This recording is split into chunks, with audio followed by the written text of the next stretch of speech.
John, Anik, and Kenny Florian podcast. John, Anik, and Kenny Florian. I f***ing love them.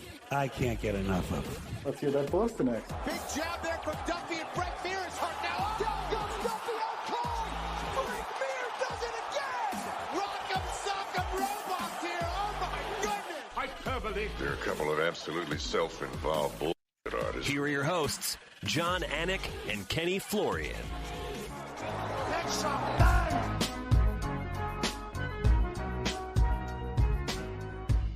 There is just something so comforting after a UFC pay-per-view. Sitting down in this seat, staring at Kenny's face, knowing he's so excited to talk about a UFC pay-per-view that's so delivered.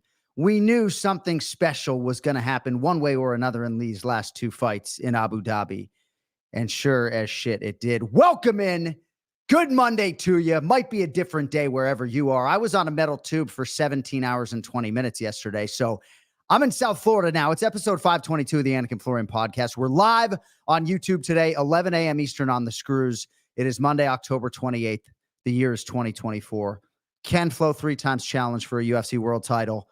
How we doing, kid? That was fun this weekend, was it not? It was a lot of fun, man. What an amazing card, dude. So much to talk about, but boy, did we get a lot of answers, man, on Saturday. I was going to say Saturday night. It's Saturday afternoon for us, but yeah. Yeah, and I think our producer would absolutely kill me if I led the show with Khamzat Chimaev and not Ilia Topuria, so I will lead the show with El Campeon, but what an amazing event. And I do have to say, as I often do, the hospitality in the Middle East is outstanding. If you're someone who holds doors for people in life, if you are someone who says thank you in life and enjoys when someone says you're fucking welcome, go to Abu Dhabi, right? Like, I'm not like these basketball teams who have the experience Abu Dhabi on my shirts just yet, Ken Flo, but isn't it nice when you say thank you? Everybody in that country seemingly says you're welcome. I love it. Nice. That's what I want for my kids. I try to get them on that train, a little bit. It does feel good when they actually say thank you and please. And yeah. We do have a lot of UFC fans who travel from different places to see our live events in Abu Dhabi, maybe more so than when we do live events in other pockets of the world, people from Germany and other countries all over the world. And I will say, man, we get absolutely bombarded in that hotel lobby. This time, Ken Flo, we met at Bruce Buffer's door and we were escorted through the lobby because it's a crazy photo shoot situation, but just amazing welcome there for the UFC and its athletes. And always great to be back in the United States of America. I tweeted out an emoji, the stars and stripes. And I don't know. I mean, X is what it is, right? Twitter is what it is. But some people took issue with it. I said, my man, what exactly is the problem? Like, I just got off a metal tube for 17 hours. I'm just, pushing out an American flag emoji because I'm happy to be back in the United States of America. I don't know.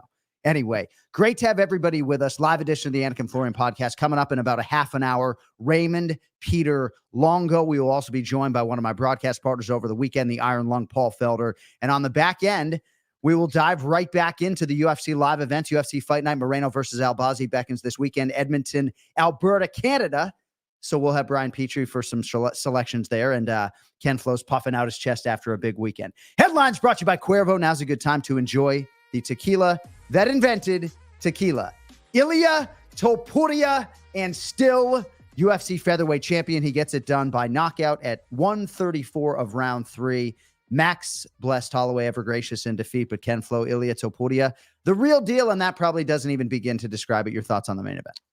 Yeah, Topuria is something different, guys, and the way that he moves, the way that he puts it all together. This is a very sophisticated operator that, for me, proved that he is the best fighter in the UFC at the present moment, all the way around. You look at the last two guys that he's beaten, just that alone, his willingness to always learn from his mistakes, to really shine when the lights are brightest. This guy is something different, and it's the special kind of guys like the Topurias that will raise the level of fighting overall in the future, because people are going to be chasing him now, not chasing his belt, chasing his skills. This is what he brings. It's a completely different level when it comes to especially the striking game. This guy it is different, and he's the champ for a reason, man. I'd like you to expand upon that. I also want to dive into this fight specifically. Max Holloway got some things done in this fight, and certainly part of this fight was Ilia Topuria's ability to eat some of those volume shots from Max Holloway, even though 2 of the 3 judges did have Ilia Topuria winning the first 2 rounds. He certainly landed the bigger shots. I don't really necessarily even know where to begin when it comes to this athlete as a whole, but I guess I would just go to something he said during fight week, and it was about MMA development. And he was very respectful of Max Holloway, but he also hasn't necessarily seen wholesale changes in his game. And I think it speaks to Topuria's broad willingness to try to be elite in all phases. And if he had to go in there and just beat you in a kickboxing match, or if he had to go in there and beat you in a Brazilian jiu-jitsu match, seemingly he's the best guy at every discipline right now. Yeah, and I would say I think that it can be easy to look at past performances and get very excited about them. And no offense to Korean Zombie and no offense to Justin Gaethje, they are tremendous warriors, but they are just not on the level of someone like a Topuria. And both of those guys pressure, just like Topuria pressures, and one can see from the outside and go, well, this is just an easy fight. Holloway's going to do what he does. He did it against 2 pressure fighters before. He's going to do the same thing. Topuria defensively is so much more sound than every single UFC fighter out there right now.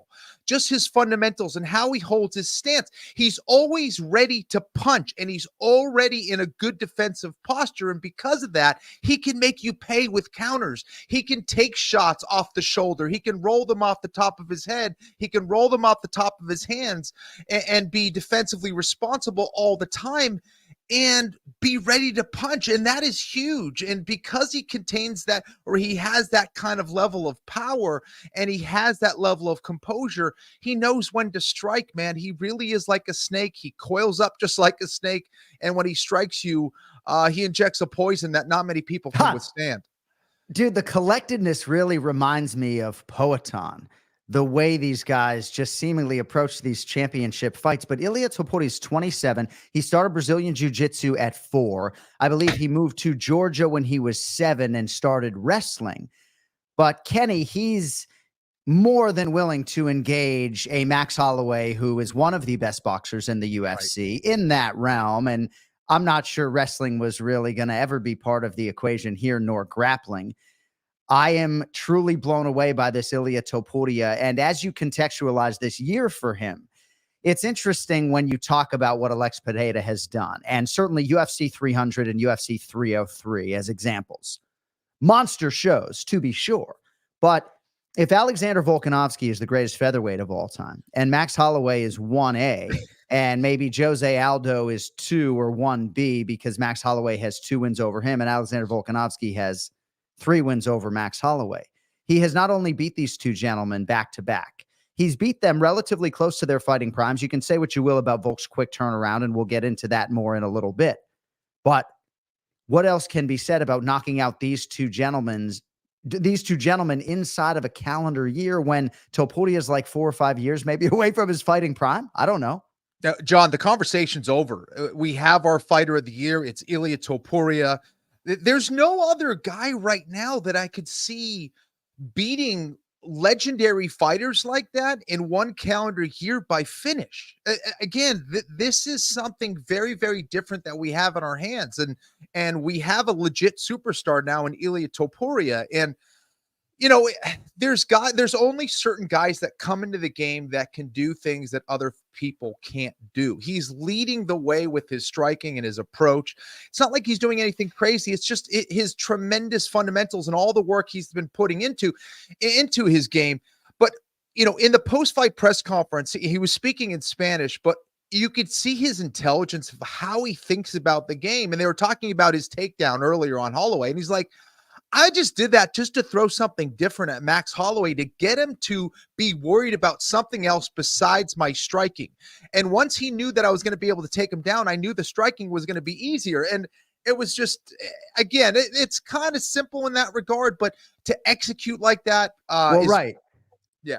You made the segue for me. What about just the ability to execute when it matters most, right? I just feel like there's a wisdom that belies his years, but also when you talk about Holloway's experience, and I trotted out this number, 37.5% of Max Holloway's life on the roster. What do you say about Ilia Topuria's just ability to execute when the lights are bright and just to handle everything that comes with this whole experience? It's not an NBA game, right? There's a weight cut and you're fighting another human being. What do you have for us on the particular execution of this individual at 27? Yeah, he's an amazing competitor. And I talked about this. You see these traits. What are these traits? The ability to execute when you need to, the ability to go 5 hard rounds against a game opponent like a Josh Emmett, the ability to come back when you're hurt, Jai Herbert, the ability to still execute when you're tired against guys like Zalal. He proved this, and he got the right experience at the right time to go out there and do this against guys like Volkanovski, to do this against guys like Max Holloway. And for all of those reasons, I think this is a guy that may hold on to the belt for a very long time. And he's the best fighter in the world right now when it comes to mixed martial arts, man. I truly, truly believe that. Islam Makhachev then right on his heels. Is that fair to say in your mind? I think so. Absolutely. And as good as Makhachev is, and he might just be able to out wrestle Topuria for sure, but as far as all around skills everywhere, there's no one more dangerous and complete than Topuria right now. This is the new generation. Dude has submissions in variance. I don't even think people understand exactly acutely what we're dealing with here. Right. Kenflo one day is going to say, I was honored to have cornered against the great Ilia Topuria, right? He's that good, man. I really do. So, I really do believe that. In terms of spinning this thing forward, and we will have plenty on Max Holloway, and when Ray Longo comes in, we're going to have plenty more on Ilia Topuria. But in terms of his next title defense, I'm a betting man. I would bet a lot of money he's not going to Sydney in February to face Alexander Volkanovski, but seemingly that is going to be the next fight and not Diego Lopez.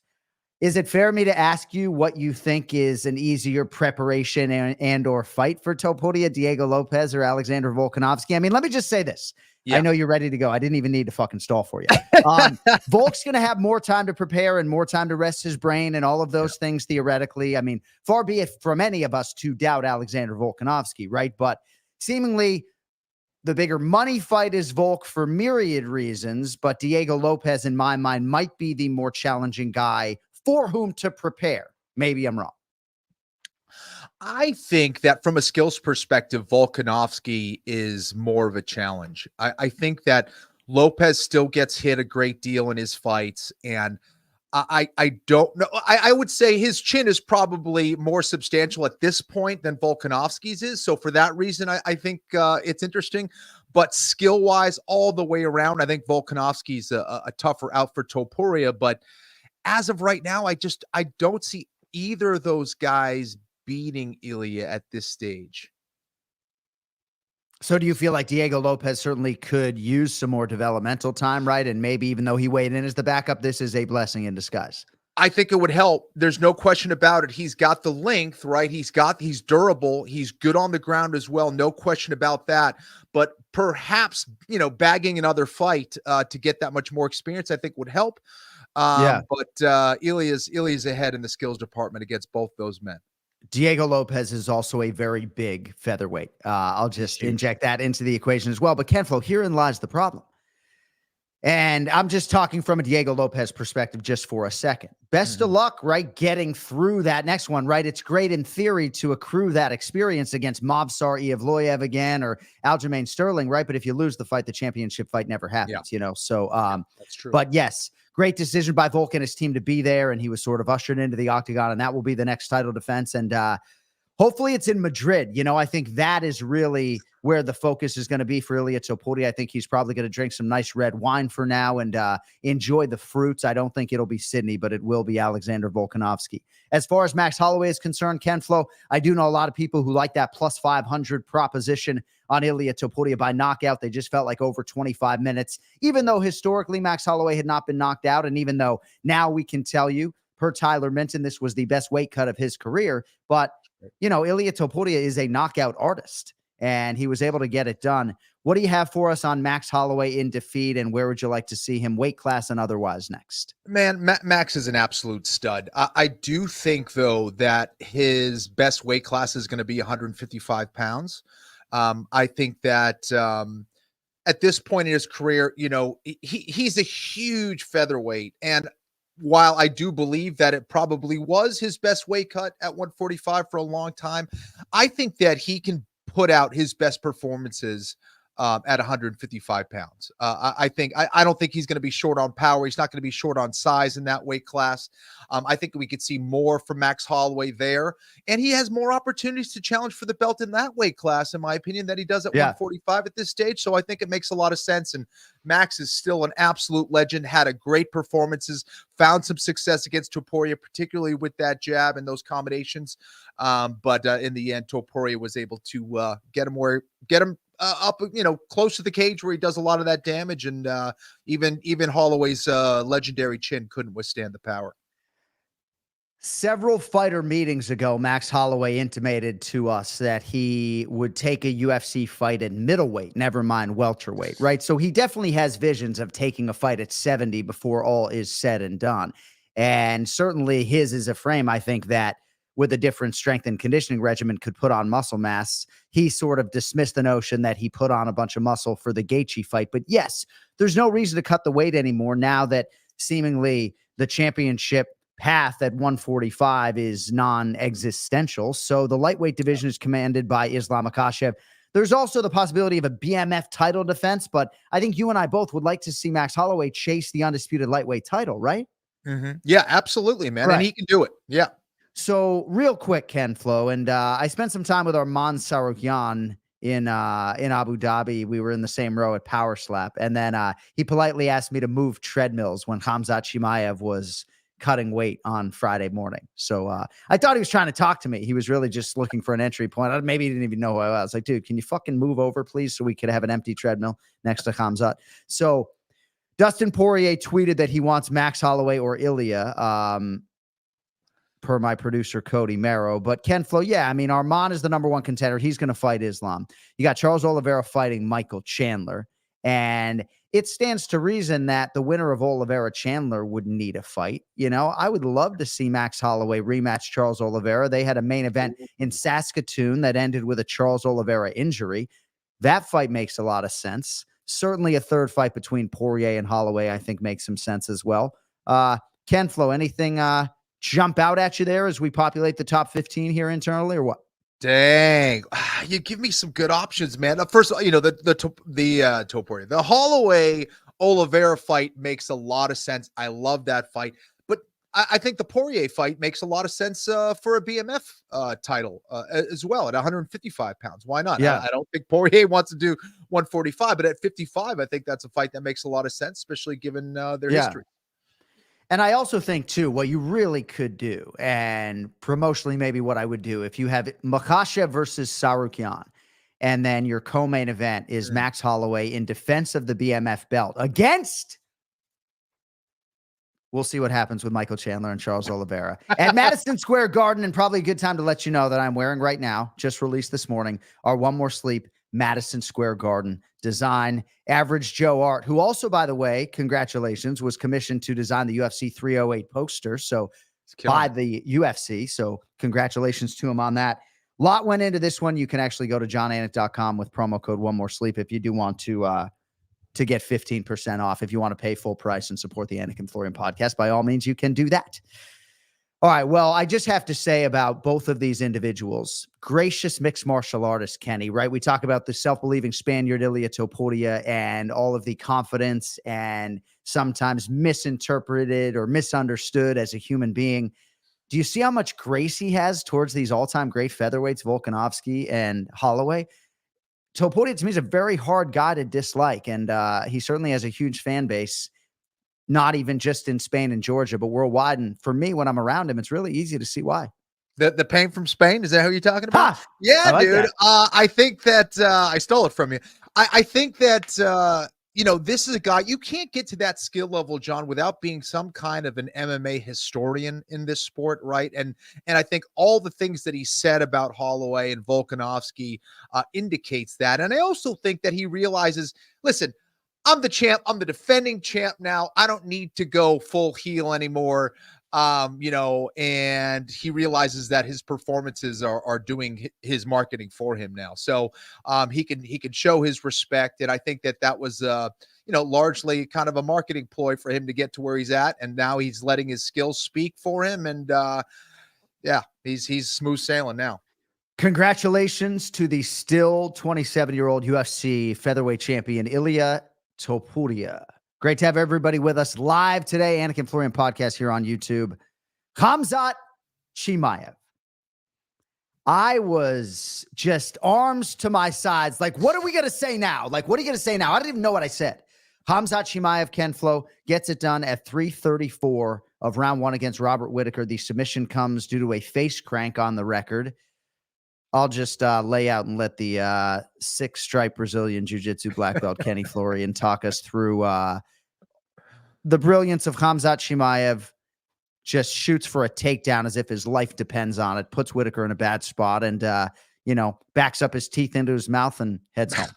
Gosh, I only have 5 stripes, by the way, John. I'm not that old. But, dude, this guy is an absolute menace of a grappler.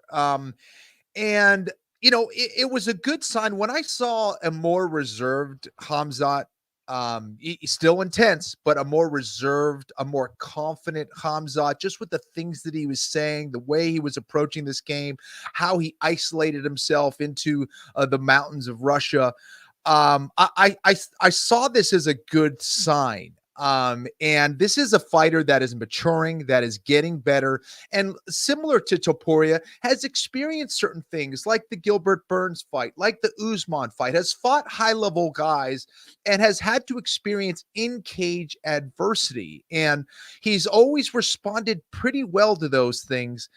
But to go out there and dominate a former champion, a legend like Robert Whittaker, shows that he's at a different level in his career right now. And there wasn't one thing that I could point to, unfortunately, for Whittaker that was like at least some kind of a good sign.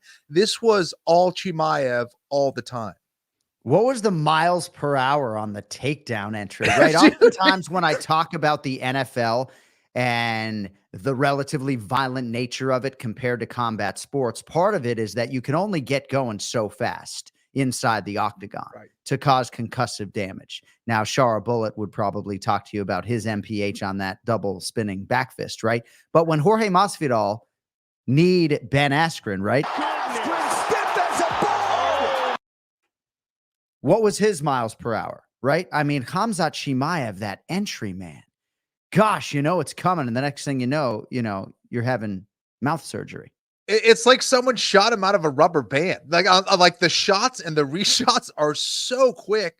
This is, again, like Topuria, an A-class athlete, as you like to call them. It's just different. And when you have the skills to back that up, man, these are the guys that are going to be the champs now. These are the guys that are going to be elite anyway in the division. Before, you'd either kind of get A-class athletes with not much skill or guys with a lot of skill who aren't necessarily these A-class athletes. And Chimaev, Topuria, they're the combination of both of these things, man. Yeah. And there's something special. I don't know how many times out of 10 Robert Whittaker, on the strength of a great training camp like that, beats Khamzat Chimaev over 25 minutes scheduled. I don't know, right?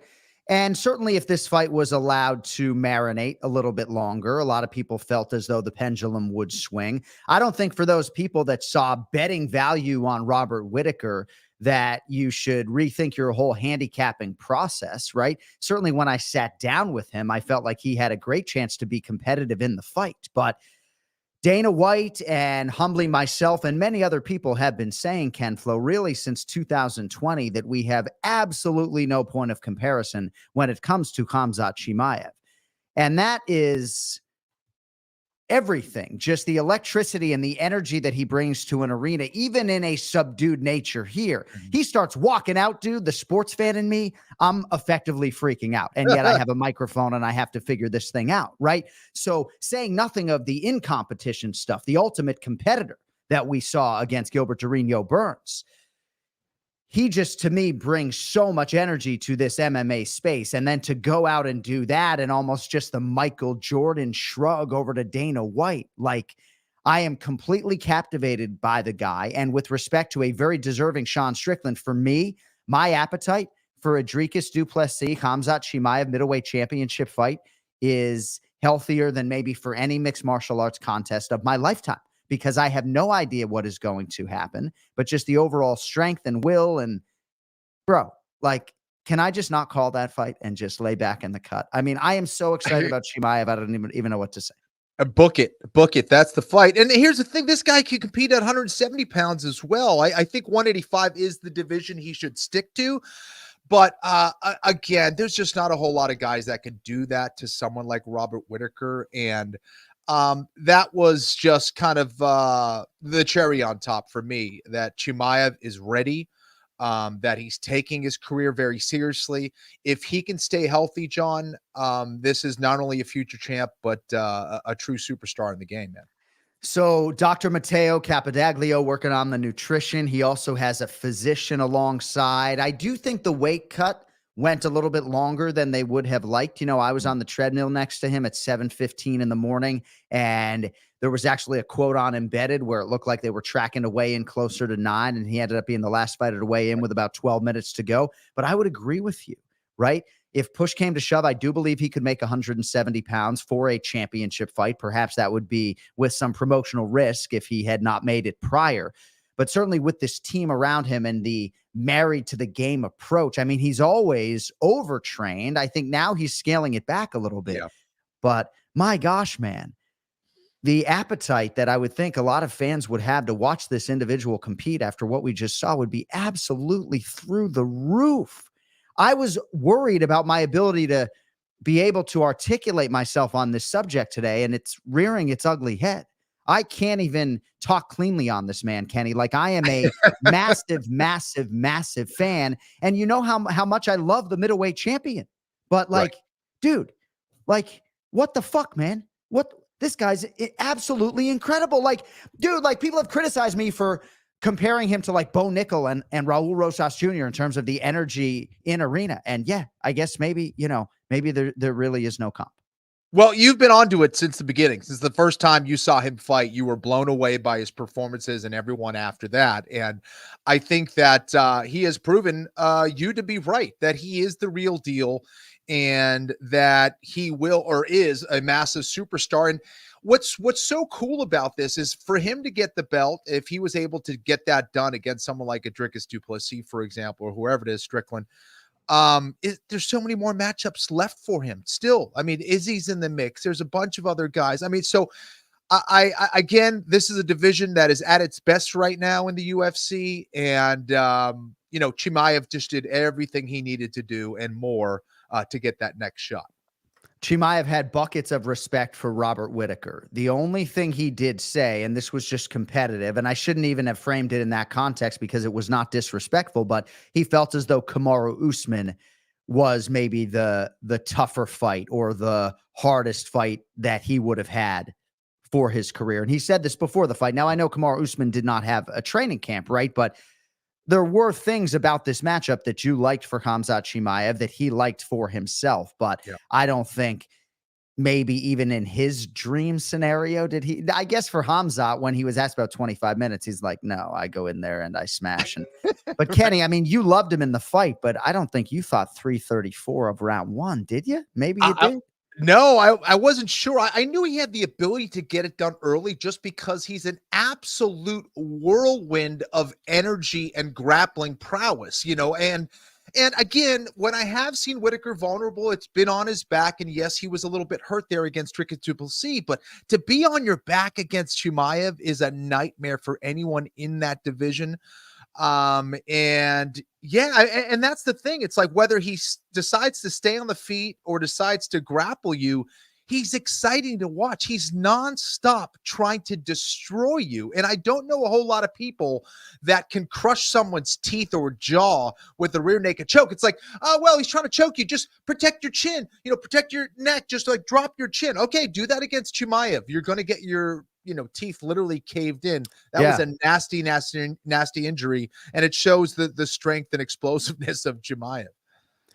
I know there were some videos out there about this Whitaker mouth injury and maybe some of the things that he might have been dealing with. And I think maybe there were some things that were speculative in nature. But I did think it was encouraging right after the fact, Kenny, after the fight, that he was seen like accepting defeat and clapping in octagon for Khamzat. So I was thinking maybe he wasn't like writhing in pain necessarily at that particular time, because I just would have hated for that to have been the case. And then perhaps some encouragement to see him do an interview with Red Corner MMA, seemingly in the hotel lobby. And he said, I'm all right. It wasn't the jaw. It was the teeth. The teeth got pushed in. I've always had loose teeth and they got looser. It was the face crank. His forearm went straight on the bottom tooth. I didn't have a moment to turn the head or anything.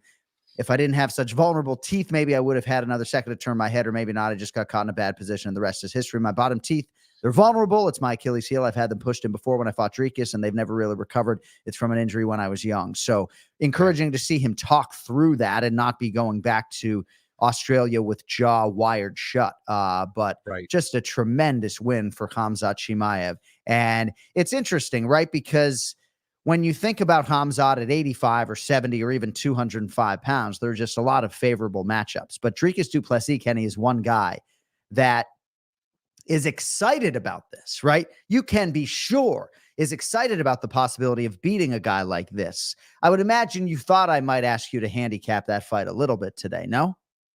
Yeah. Oh, yeah. You want me to do it? Well, yeah, I mean, we're going to get to the poll results, and I don't know if this is a vocal minority or what, but the overwhelming majority of the people that we polled, when probed to give an early handicap on a possible middleweight title defense for Dricus du Plessis against Khamzat Chimaev, overwhelmingly north of 70% like Khamzat Chimaev. Now, he may very well be the betting favorite, but Dricus du Plessis is half man, half amazing. So let's not put it past him. Kenny, what do you have for us on that potential middleweight championship fight, first or second quarter 2025? Yeah, for sure. And du Plessis has this ability to pull the rabbit out of the hat from so many different situations. He's got knockout power. He's got a good takedown game. He's got a good ground game. His conditioning is on point all the time. He's extremely big and strong for the division. He has a lot of things going for him. But, I think he does his best work in the clinch and with his grappling, and that's where Chimaev tends to thrive. So now I think that if he was able to survive the first 15 minutes against someone like Chimaev, then I would, start betting heavily on Dricus du Plessis. But to survive 15 minutes against that kind of style in Chimaev would be very difficult for Dricus. But man, I mean, the guy's been perfect, from what we've seen in the UFC, and he's definitely a problem, but Chimaev would be the favorite for me. So I just want to say this about Sean Strickland, if I could, right? If any podcast has been pushing for Sean Strickland to get championship opportunities, it has been this one, right? And thrice, I think he stepped up for the UFC in spots where elite middleweights would not have, whether we talk about fighting Alex Pineda when he was number 4 in the world, or short notice main events, even against a guy like Abus Magomedov, and then the 5-rounder recently against Paulo Costa. Never mind the brilliance he showed, I think, in dominating that fight, even if you don't like that adjective, brilliance, right? Like he really dominated Paulo Costa in my mind. So he's worthy, but the fight game is ever evolving and ever changing. And when Khamzat Chimaev, Kenny, goes out and does that to Robert Whitaker, it's a tough result for Sean Strickland in terms of middleweight title contention, is it not? Oh, yeah, definitely. I mean, again, I think these are also guys that know each other very well. Of course, Chimaev and Strickland have trained with each other before, and so they know each other. They know what skills they bring to the table, and for Strickland, I think he deserves it at this stage of the game. But any injury, obviously, Chimaev's gonna hop in there in some way, shape, or form. But is that what you think is gonna happen? I think potentially. I think Khamzat Chimaev is gonna fight for the world title. You think next?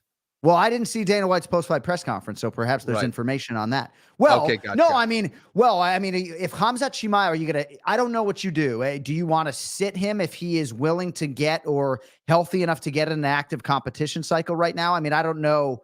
I don't know about the inner workings or metrics when it comes to pay-per-view dollars, but I mean, promotionally, it sounds systematically insane to feature Khamzat Chimaev in a non-title fight. So, yeah, I mean, you do Strickland Duplessis, I guess, in Sydney in February. And, you know, I wouldn't have Khamzat weigh in as a backup necessarily, but then maybe you try to have him fight for the title during International Fight Week. But, I mean, my gosh, if Khamzat's next fight is not for the championship, then then I need to go call football games or something, right? For sure. All right, let's see what go ahead, Kenflo. Go ahead.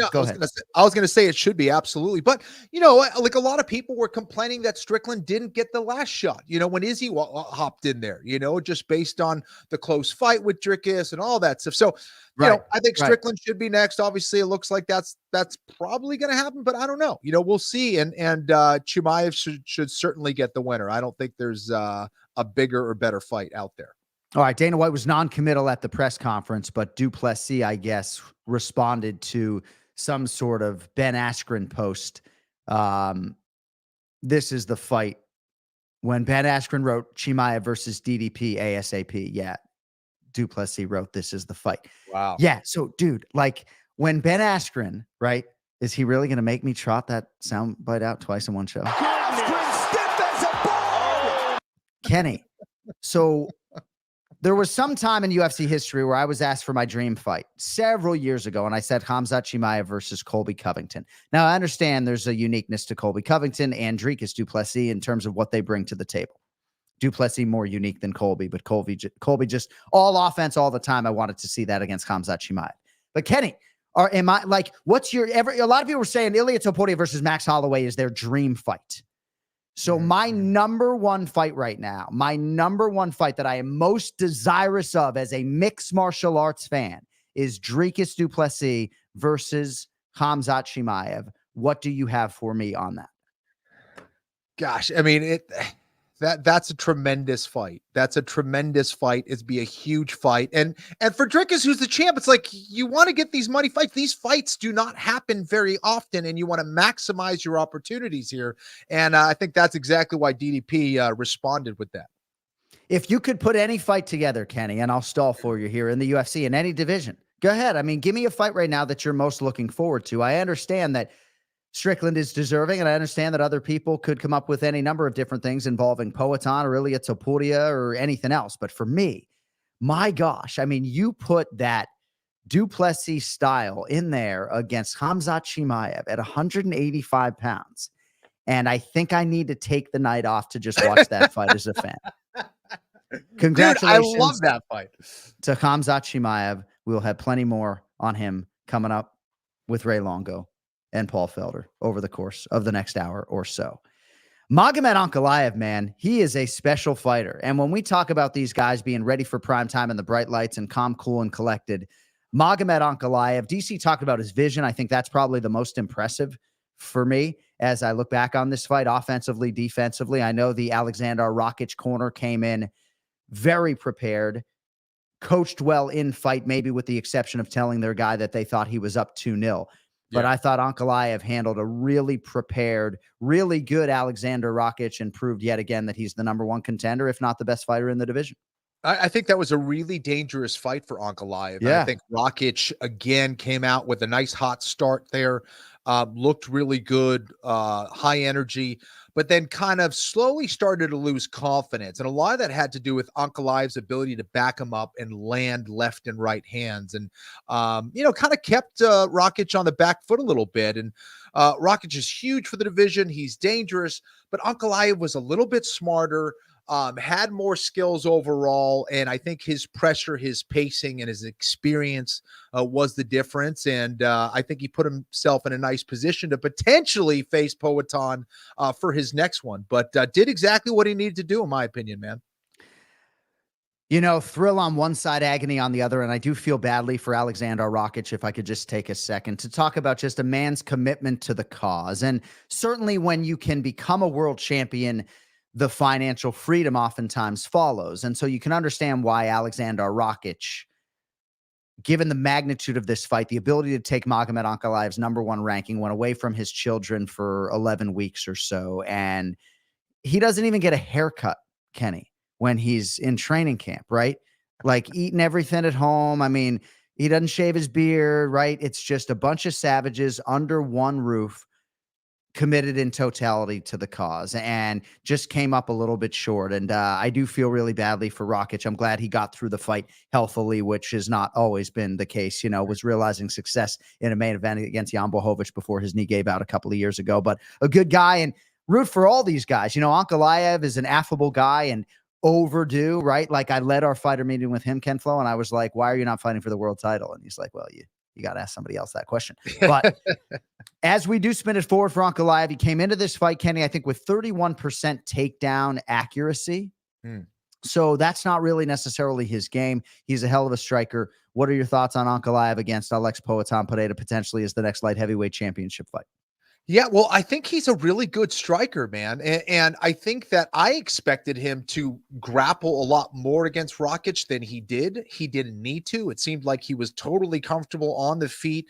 And again, talk about solid fundamentals, just a good stance overall, was defensively responsible throughout, was pressuring at the right time, was feinting really well.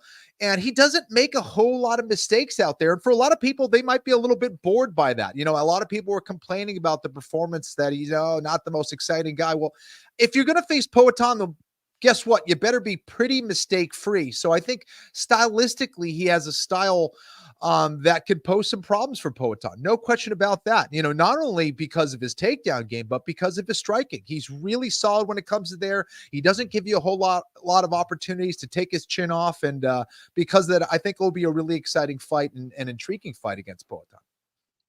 All right, quickly, I want to get to Lerone Murphy, and when Ray Longo and Paul Felder join us, we obviously will have more on the top of this fight card. But my goodness, man, this Lerone Murphy is impressive. Just the way he handled that flash knockdown, I think, just speaks to overall maybe how good he can be as a championship level fighter. And he's had to deal with a lot of different injuries, even pre-UFC. And then there was a terrible accident that he incurred in career. And I just have a lot of respect for the approach, the Camp Manchester top team, and the ability to withstand adversity and dig deep in sort of a war like this against Dan Ige. I know Dan Ige seemingly gassed in the fight, but I think this was a real career building win for a very talented guy in Lerone Murphy. No question about it. I think he showed a lot of intelligence in how he was executing his game plan. And he showed obviously a lot of toughness coming back from adversity, getting dropped early in that fight and having to gather himself and show some really good grappling and other skills that we didn't necessarily know that he had. And, it was clear he was a great athlete and that he had skills in a lot of different areas, but to do that against Ige, who really was coming in, hot. It seemed like he was very motivated in here. He was coming in hot. It was a great performance, man, against a really tough guy in Ige who has a ton of experience. And to me, it showed that Murphy is definitely ready for the elite in that division. All right. Speaking of coming in hot and ready for the elite always, perhaps the mop on top notwithstanding, let's get to the Ray Longo minute. It's now time for the Ray Longo Minute. I want you to punch a hole in his fucking chest. That's what I want. The Ray Longo Minute. Starring Ray Longo. The John Anik and Kenny Florian podcast. Imagine being an MMA coach and saying to an elite athlete, I want you to punch a hole in his fucking chest. That's what I want you to do. I mean, There's so many things that speak to your legend, but perhaps maybe no quote more so than that. Looking groomed. Oh, man. Bringing up the handsome level in the whole room, the great Raymond Peter Longo, Hall of Fame level coach. Good to see you, buddy. How we doing? Good. I mean, guys, come on. We're living the dream, no? Well, Kenny, guys are out there working every day. They're stuck in traffic. They're angry. They're mad. They hate their jobs. Look at us. What are we doing? Let's do this. Well, a parent is only as happy as their saddest child. So if you really want to have a conversation about relative happiness, Are you the saddest child in this group? No. Okay. No, I'm Just not. checking. But 'Cause yes, I would jump right in and help you if I could. well, I think my energy today on the program is reflective in some part of me living my dream professionally, but I was on a metal tube yesterday for 17 hours, and there's Yeah. not a ton of glamour in that. Guy has Felder the and best- I were absolutely dying in the airport at Doha, Qatar, trying to stay awake for our second flight, and Yeah. somehow, the coffee was able to block those receptors in our brain telling us we were tired, and we were able to get to the gate on time. How we doing, Raymond? Your hair looks great. Thank you, Joe. But you're still living a dream because there was those poor schmoes sitting side by side while you and Felder were in first class smoking a No. fucking cigar. No. Gave up my seat to somebody, and I sat and coached this time. Anyway. No way. Anyway, no, Oh, I did not do gosh. that. I did not do Okay, I that. was gonna say. Of course Hey, not. Ray, That's good. you Yes. see this shirt? One More Sleep, Madison Square Garden edition. Oh shit, man. I don't know if that's Patrick Ewing on there or what, but a lot of amazing imagery on this design. So hopefully we can get a double XL on you. Though you look like you're down to an XL right now. Maybe it's just really? a haircut. Holy shit. Can you see my look at that? Oh, look at that. Look at Yeah. that. Come Look at on, dude. I 100%. Kenny, I just don't know what else I could do. I don't. You're my really- wingman. I The need man, you. Ray. I don't We got it all. The girls love us. We're like wham. All right. know. Can I lead with you on Khamzat Chimaev and then get to Ilia Topuria? Can we do that? Is that okay? Sure, I think we could probably. For me, I could lump them both together. But yeah, Please. let's start with Khamzat. Just Well, sound off. I mean, listen, man. To me, it was a change. It really was a changing of the guard, for real. Like it's not. These weren't just two wins. Like for Topuria, for him to really like.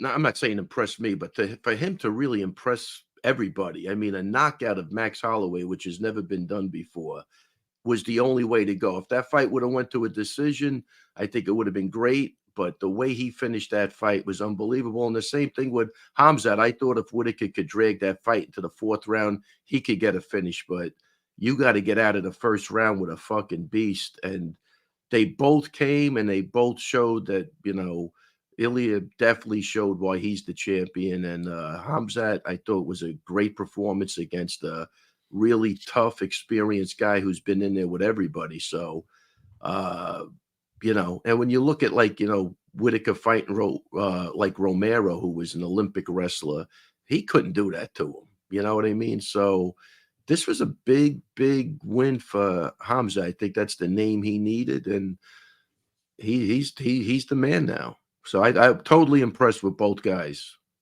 What impressed you the most about Ilia Topuria? I mean, you could take a sip of your coffee, of course, but then we would like to know, of all the things, championship medal, skill, what impressed you the most? Well, look, first off, what impressed me the most is that he could have been down 2 rounds. Like he just never, not that it was total adversity, but I don't think things were going his way. I think Max was looking really good. And this guy still just steady Eddie persistence and gets the job done. I mean, look, for a 27-year-old kid, I mean, this guy's not going anywhere in the near future. I mean, he's always, listen, good Hollywood, good looks, great looking wife, great looking family. Yeah. Seems like he stands for all the right reasons. Yeah. I've never seen basics and fundamentals expressed at the highest level like this guy does.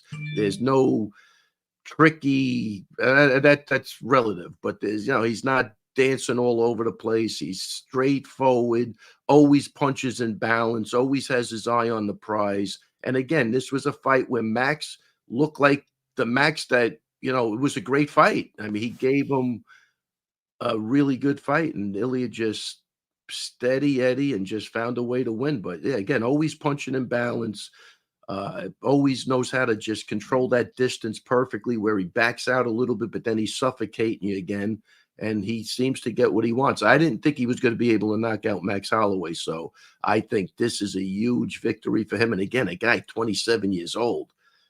I mean, even another 5 years of him, he's only going to be 32. This is incredible, and he really, really solid, man. I mean, I thought that was a great performance. And to get Max Holloway out like that, again, I mean, the thing that was going through my head was just the expression of the fundamentals and the basics done at such a high level. Yeah. Makes him a really, really tough out, man. This kid really is good, and he backs up all the stories you hear about him in sparring and what he's doing. He just he's the whole package from his tailored suits to everything. I mean, this kid's got the X factor. Yeah, Ray, just for a lot of the reasons that you mentioned there, I think he's the best fighter in the game, pound for pound, right now. But as far as striking, I also think he might be the best striker in the game right now.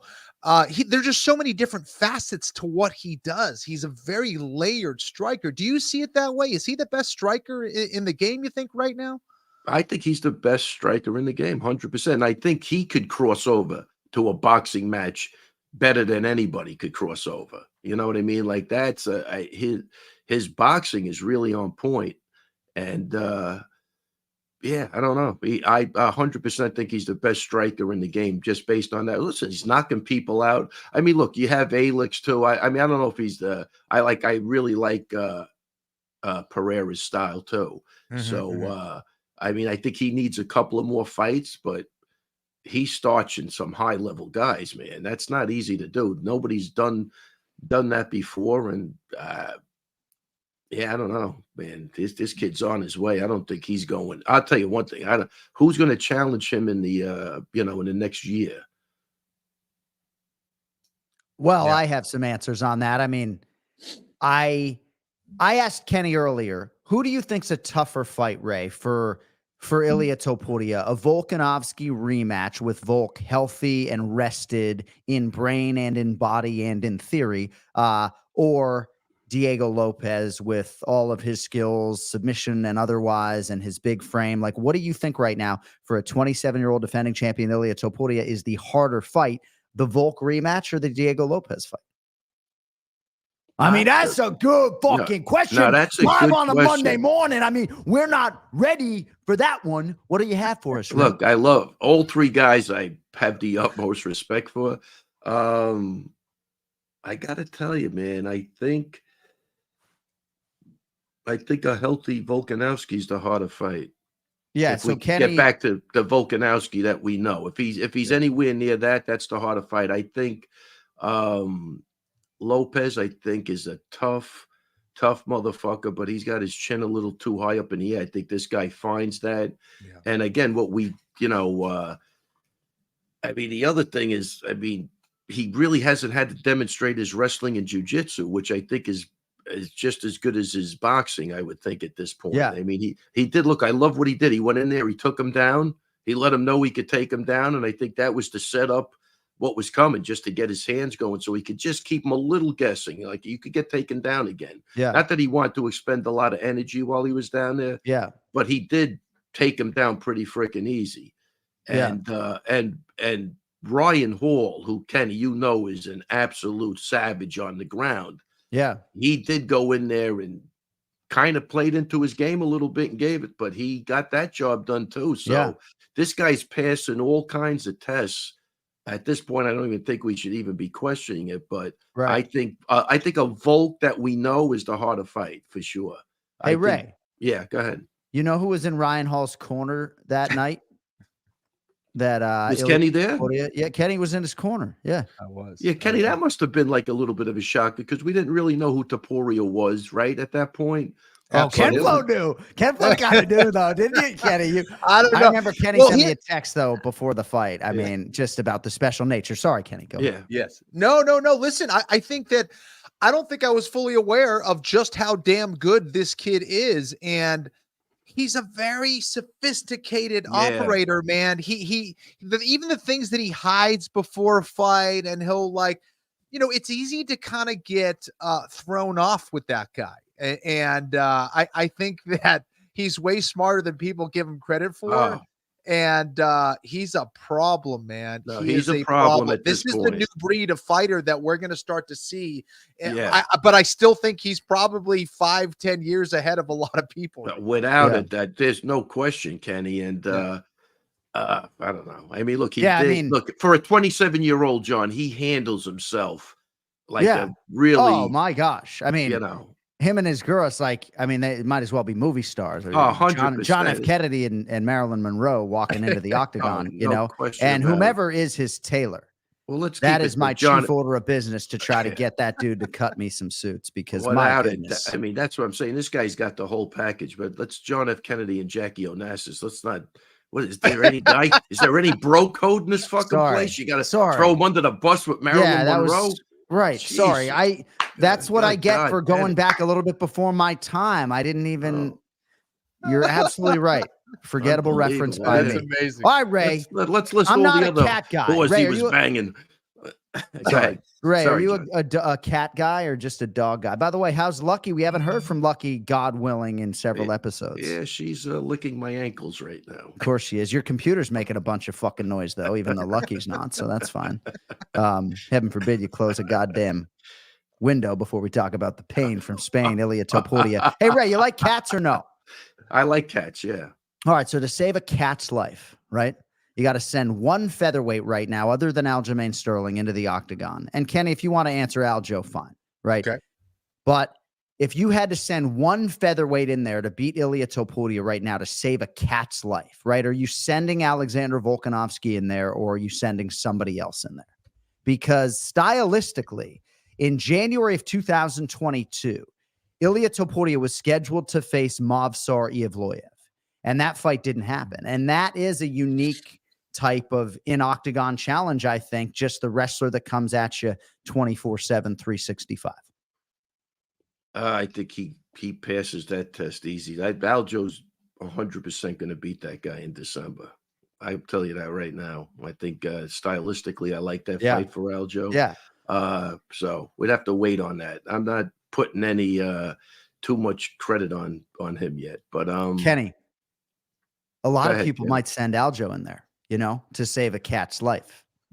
Right. Well, I think it's got to be a specialist, in my opinion. Someone asked me that on Twitter, and in my mind, I think it would need to be some kind of a grappling specialist. If there's some holes that I see that might be, not necessarily gaping, but vulnerable spots in Topuria's game, because he does have a couple. It would be with his grappling, and you get a specialist like Aljamain Sterling, who can not only do stuff on the ground, but can actually put him there. Things can get really interesting very quickly. Yeah, Ray, the Aljo Topuria fight is really interesting. Yeah. Well, no, I mean, Aljo, I just feel like you talk about Aljo being like 58, 59 on fight night, if not 163 pounds, man. I mean, the human backpack, you know, I mean, Ilia Topuria, obviously an undefeated fighter, a Brazilian jiu-jitsu black belt dating to like 9 years old or something, but like, and Aljo will be bigger than Topuria in that. Yeah, that's what I'm saying. Yeah, for sure. Yeah. That's a tough fight. I just, you know where my brain goes to right away, because I mean, Aljo could obviously hang with anybody. Yeah, I mean anybody, but I just, it puts Merab in such a shitty position. I don't even want to think about that right now. You know, my geniality, Ray Longo. Yeah, my brain's always going in that direction, Kenny. I just, I love everybody. And they all, like, again, Topuria, great guy, great family. Anytime you see him, they're just respectful and just, like, again, the complete package. And obviously Merab, everybody loves at this point. But yeah, so whatever, we'll cross that bridge when we get to it. But Aljo is tough for anybody with his style. Man, you're going to be so soft on this show in 5 years. It's disgusting. I mean, Merab Dvalishvili might be my favorite human being in the world. Right now. 100%. So I, in some part, appreciate the take, but who knows though? I mean, your guy might get fucked up by Movsar Evloev in December, and then we're not even having a conversation. 100%. Listen, who doesn't like that clip with Merab with the kid on stage? Were you hosting that? No. I mean, the guy's he is a man of the people. You got to love this guy. He is. I don't know.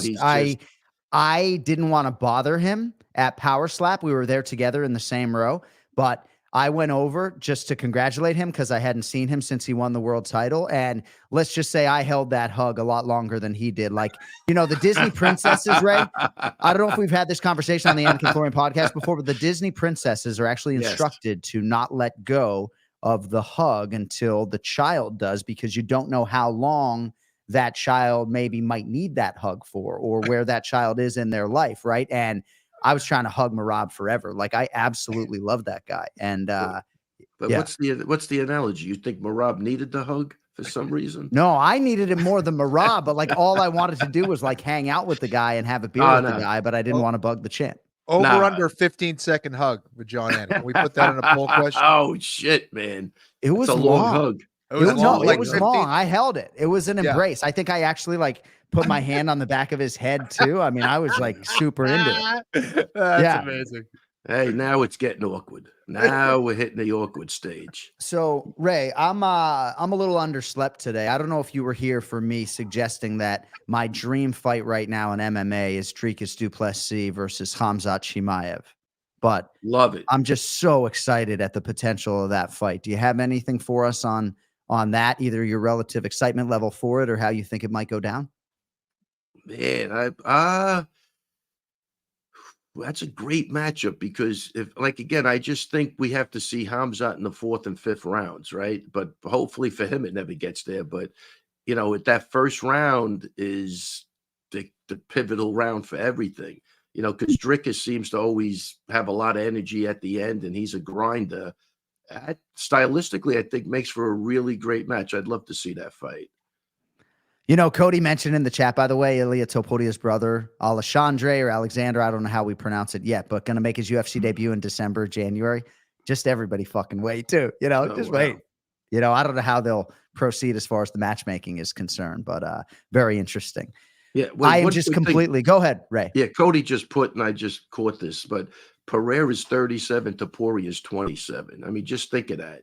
Yeah. I mean, this guy's got 10 years if he wants. He'll be around, because it looks like he stays in shape. He's disciplined. Obviously, I think that's the importance of family. It keeps you kind of grounded, right? So you can't be going out partying all the time and doing all that shit. He seems like a guy that's squared away, that's going to take care of his body, and he's going to keep just getting better and better.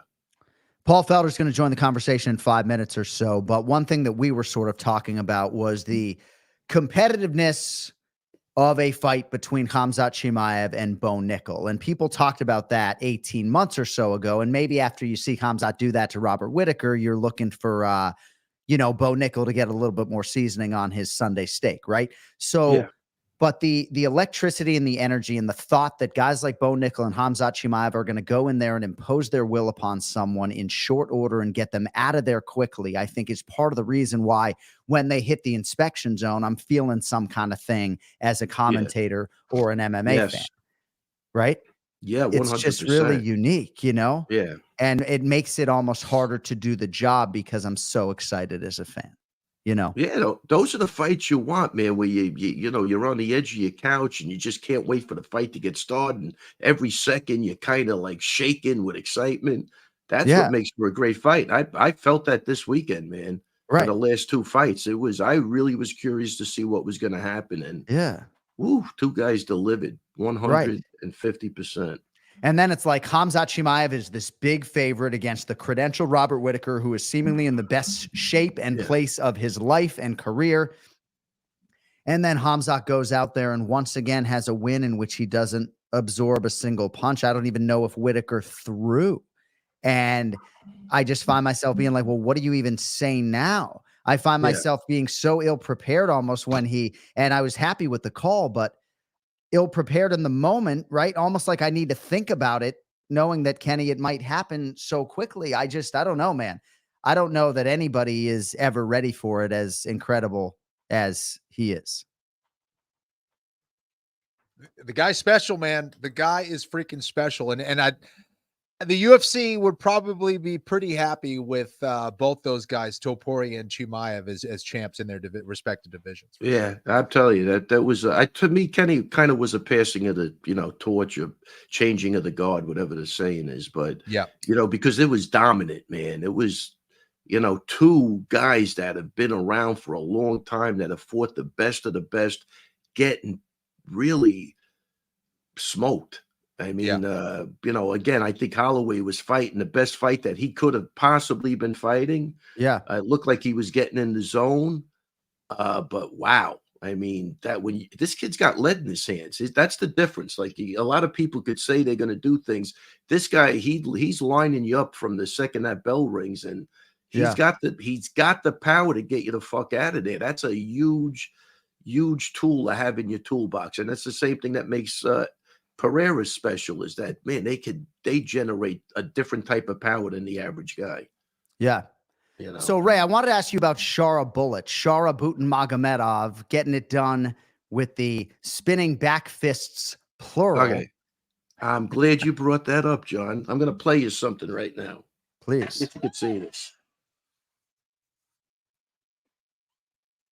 Oh, wow. If you are audio only, Ray Longo just played a video, perhaps, of one of his students executing that very move. Who's known for that. DC's like, I never seen that before. I guess they don't teach that at American Kickboxing Academy, do they? She's got about 20 of those. I said, well, as soon as the fight, everybody was texting me. That's Jenny's technique. Just shout out to Jenny Nadell, awesome human being and great kickboxer. But that was one of her signature moves, man. How about that? Great. So I said, Jenny, I call it, just send me one clip. Just look at like in 10 seconds, the thing came back. So how cool is that? You know, so yeah, so that is pretty cool. I did love it. Was your question going to be, did I ever see it before? No, and the answer is I created it. No, yeah, I mean, that is incredible. No, that's right. all, I think. Wait, first off, that's all Jenny. That has nothing to do with me. Well, did she knock out her foe with it or no? No, that's like technical, John. Yeah. All right. Well, no, I mean, hey, it's like, you know, you're like, you lead the league in respect, and I'm not trying to be disrespectful, but Shara Butin-Magomedov, right? Maybe didn't invent the move, but he just fucking knocked out one of his former training partners with it in an octagon with one eye. So yeah, well, that's because he had a 2-ounce glove on, not a 12-ounce glove. Oh, there you go. Talking about, well, you want to play that game? You want to go one-upsman? No, we don't. Hey, Ray, you got 5 more minutes? I want to go 4 wide. I want to go 4 wide and welcome into the conversation my dear friend and broadcast partner, former top 6 UFC lightweight contender, perennially underappreciated. Oh, shoot, for just how good a fighter he was at 55. The iron lung triathlete UFC commentator, Paul Felder. It's great to see you, Paulie. How we doing?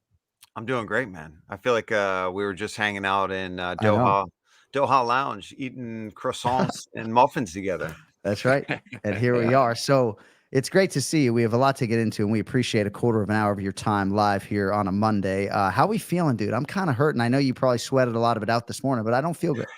Yeah, I did not sleep well on that return, and it was way longer than I thought. I was like complaining about how long your flight was, and I got on, and they're like, it's 14 and a half hours. I was like, oh, it's not that much better than what Anik's in for today. So I was definitely hurting yesterday, but I did make it back for trunk or treat for Ashling's school. So I didn't get to dress up, but I made it, got to walk around with Ruby and Ashling and eat some Halloween candy. And feeling better today. I just got off the bike, did 90 minutes with a group on Zwift on the indoor trainer. So we were going a lot harder than I thought we were going to be going, but it's good. I definitely sweated it out and do a little pads later. So if you know about Paulie, that 90 minutes, light work. That's fucking light work. If you know anything about Paulie. So Ray was just talking about the double spinning back fist. You were a guy who was known for throwing spinning attacks in your career, Paulie. So what do you have for us on that move? Had you seen it before, and Shara Bullet's ability to execute it in prime time?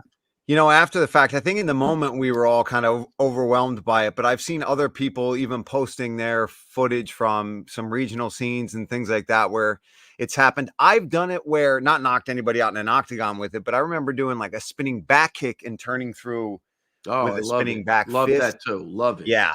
You know, it's just anytime you're put in an off guard situation, Kenny and Ray would understand too, right? That's kind of your instinct when your back is turned. Yeah. It's like, oh, somebody's coming up behind me. You got to turn, at least be offensive as you're kind of turning to face your guard. But dude, to do it in the moment, in that situation for UFC 308, and I kind of heard a little bit of what you guys were talking about before I came on, you know, against somebody that he's pretty familiar with and is also familiar with him. That's what I think is most impressive about what Shara Bullet did, is that, you know, to pull it off in big high pressure situation against somebody that knows you very well, knows that you pull off that kind of stuff.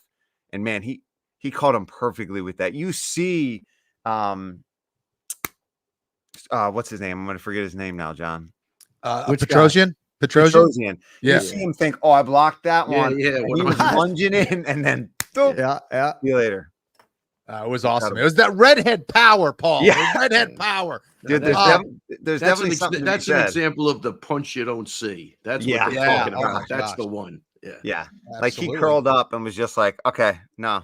Like he wasn't very asleep. few people expect a double backhand shot. But Paul, you guys are sometimes privy to whether it's, hearing information on fight week or meeting with the fighters themselves, looking into their eyes, seeing how the weight cut's going, all that stuff. Was there any indicators in either Topuria or Chimaev that they were going to pull off something like that? Well, dude, I've been following Topuria's YouTube page, which, by the way, is all in Spanish, and I don't understand anything that they are saying, and I love it. I just love following this guy. I have loved this guy's charisma and skills since, I'm telling you, Fight Island, when we first interviewed this kid. And then I actually got to hang out with him after he knocked out Jai Herbert in London. I ran into one, I don't know if it was his manager or his coach, coming off the elevator, and he's like, you got to come with me. Topuria wants to say hi to you. It'd be great to see him. It's me and John Gooden. And we ended up going into his room, and there's probably like 18 men stuffed into this little hotel room in London, drinking champagne and other things that are going on in there. And dude, it was just amazing. He's got a white button-down shirt opened up with all his gold chains. His nose is all busted, and he's inviting us to Spain. Come hang out with us. So, dude, I've been saying it. Obviously, I couldn't make predictions because I was calling it, but I've been saying it to everybody that I know. I mean, I love Max Holloway, but I said it. I think Topuria is going to knock him out. I did. Wow, yeah. And as far as the Chimaev fight, yeah, of course I knew he could do that, but I kind of had a sneaking feeling that Robert Whitaker was just going to have it to give him a fight at least and drag him into deep waters. And I was wrong on that one. Yeah. So me too. Right with you. And Paul, and based on what you saw from Chimaev, is that the next champ? Man, I think so. I think if it's him and Dricus, me and John were kind of talking about this. I think Dricus is crazy and wild enough that, and he was right. What was one of the first things that he tweeted was like, I'm going to take your O. Like, this dude doesn't care. Right. Man, and that's what I love about it. Like, let him go at it. I know Strickland's already on the social media and he's giving his argument, and hey man, that's your job. Fight for your shot. But if it's me, nothing against any of them, man, I want to see that fight. I really do. I think that's the fight. If they can make it happen, there's some inside network stuff and visa stuff that they've got to figure out. But if those two can agree to meet somewhere on common ground and fight, hell yeah. Hey, Ray, we're going to let you fly. We love you. We really are excited to see you at Madison Square Garden. I mean, can we go to an Italian restaurant with or without Bruce Buffer at some point in New York City? First off, we can never go anywhere without Bruce Buffer. Okay, we'll invite you. Ray, Ray, I'm going to be there. I hope to see your face. And we're going to do a long, awkward hug. Yes. Yeah, I'm going to try to hook us up at a really nice Italian place that's hard to get into. All right, see what you can do. Want. Ray, I'm there too. Oh, awesome. Let's do it, man. You guys, listen, there. I had the pleasure and the opportunity to watch Paul Felder hit pads right in front of me. Motherfucker's still going. He goes in tomorrow. Trust me, goes in tomorrow. If that's a litmus test of anything, he goes in there tomorrow and crushes somebody. Double back fist, Ray? Back fist? All you had to do was add that one extra fist. Yeah, triple back fist. Listen, Paul, I just showed a tape on the podcast of one of my girls, a kickboxing champ. She used to do that all the time. I just showed one of her clips doing that. So I love that. But I'll tell you, the jump spinning back kick to the spin back fist, one of my favorite techniques of all time. And that's what I'm saying, like with a lot of guys in the gym, they could do it. They haven't done it. But it's capable. They just got to pull the trigger. Yeah. And I tell you, like a guy like Aljo in his wheelhouse, easy. Yeah, because he's such a kicker, and he ends up turning his back quite a bit. Like, dude, and he's long. That's for sure. That's for sure. Jump spinning back kick is brutal. Yeah, like brutal. He's knocking guys across the gym, but he's starting to loosen up a little bit. I'm watching some sparring tape, so I hope he believes in himself and he gets some of this crazy stuff off because he could do it all. So yeah, I love it. Well, Ray, I'm glad you highlighted Paulie on the pads because I spent the better part of the last 72 hours, blowing him up because I'm telling you right now, like within 4 months, like there's guys in the top 15 at 150. Oh, there's no question. I'm telling you, people just don't understand. No, I'm They not. don't I'm not understand. joking. I'm not joking about it. I'm not just. I'm I mean, old. I love him, but I mean, he really Yeah. was dead on with his pad Yeah. work. Dead on. It's like these guys, him and Campbell, Had they're no just hit too back, humble. Ray. They're Had just no too hit humble. back. Yeah. Well, God. that's the only X factor. But wait, shout out to Steve Lee too. Did a great job. Yes. Holding for Yeah. him. Yeah, and I think he had a birthday recently as well. So You know what's funny, real quick about Steve Lee? Steve Lee and my boy Ryan Cafaro, who I also hit pads with. Isn't that funny? I know what Very you're gonna similar looking say. kids, Yeah. both married to attractive white girls, both pregnant, both around the same time, and both the same birthday. They were I heard messaging that each the other, other day. joking Yeah. around. how about that? Yeah.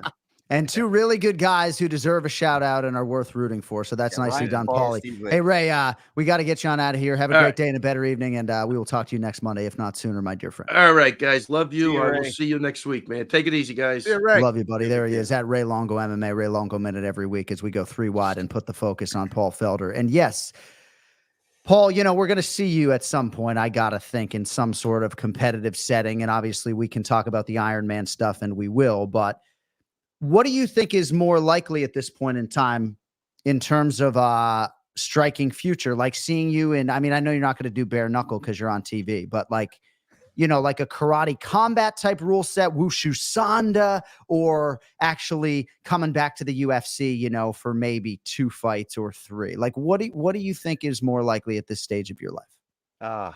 I think striking competition that's not MMA affiliated is probably best for me, just because to get back into the UFC, I left the testing pool again, so I'd need another 6 months to get back into it, which is, I mean, it's realistic. I'm not on the sauce. I haven't started cheating since I retired, so that's a good thing. You know what I mean? That would be a more difficult situation if I had, and guys have. I mean, we know one out there who's been very vocal about it. Our boy Cerrone has been very upfront about what he has done since retirement, and now he wants to come back. I don't have those difficulties, but the real thing is too, and we talked about it, John, and I get it. I do get it.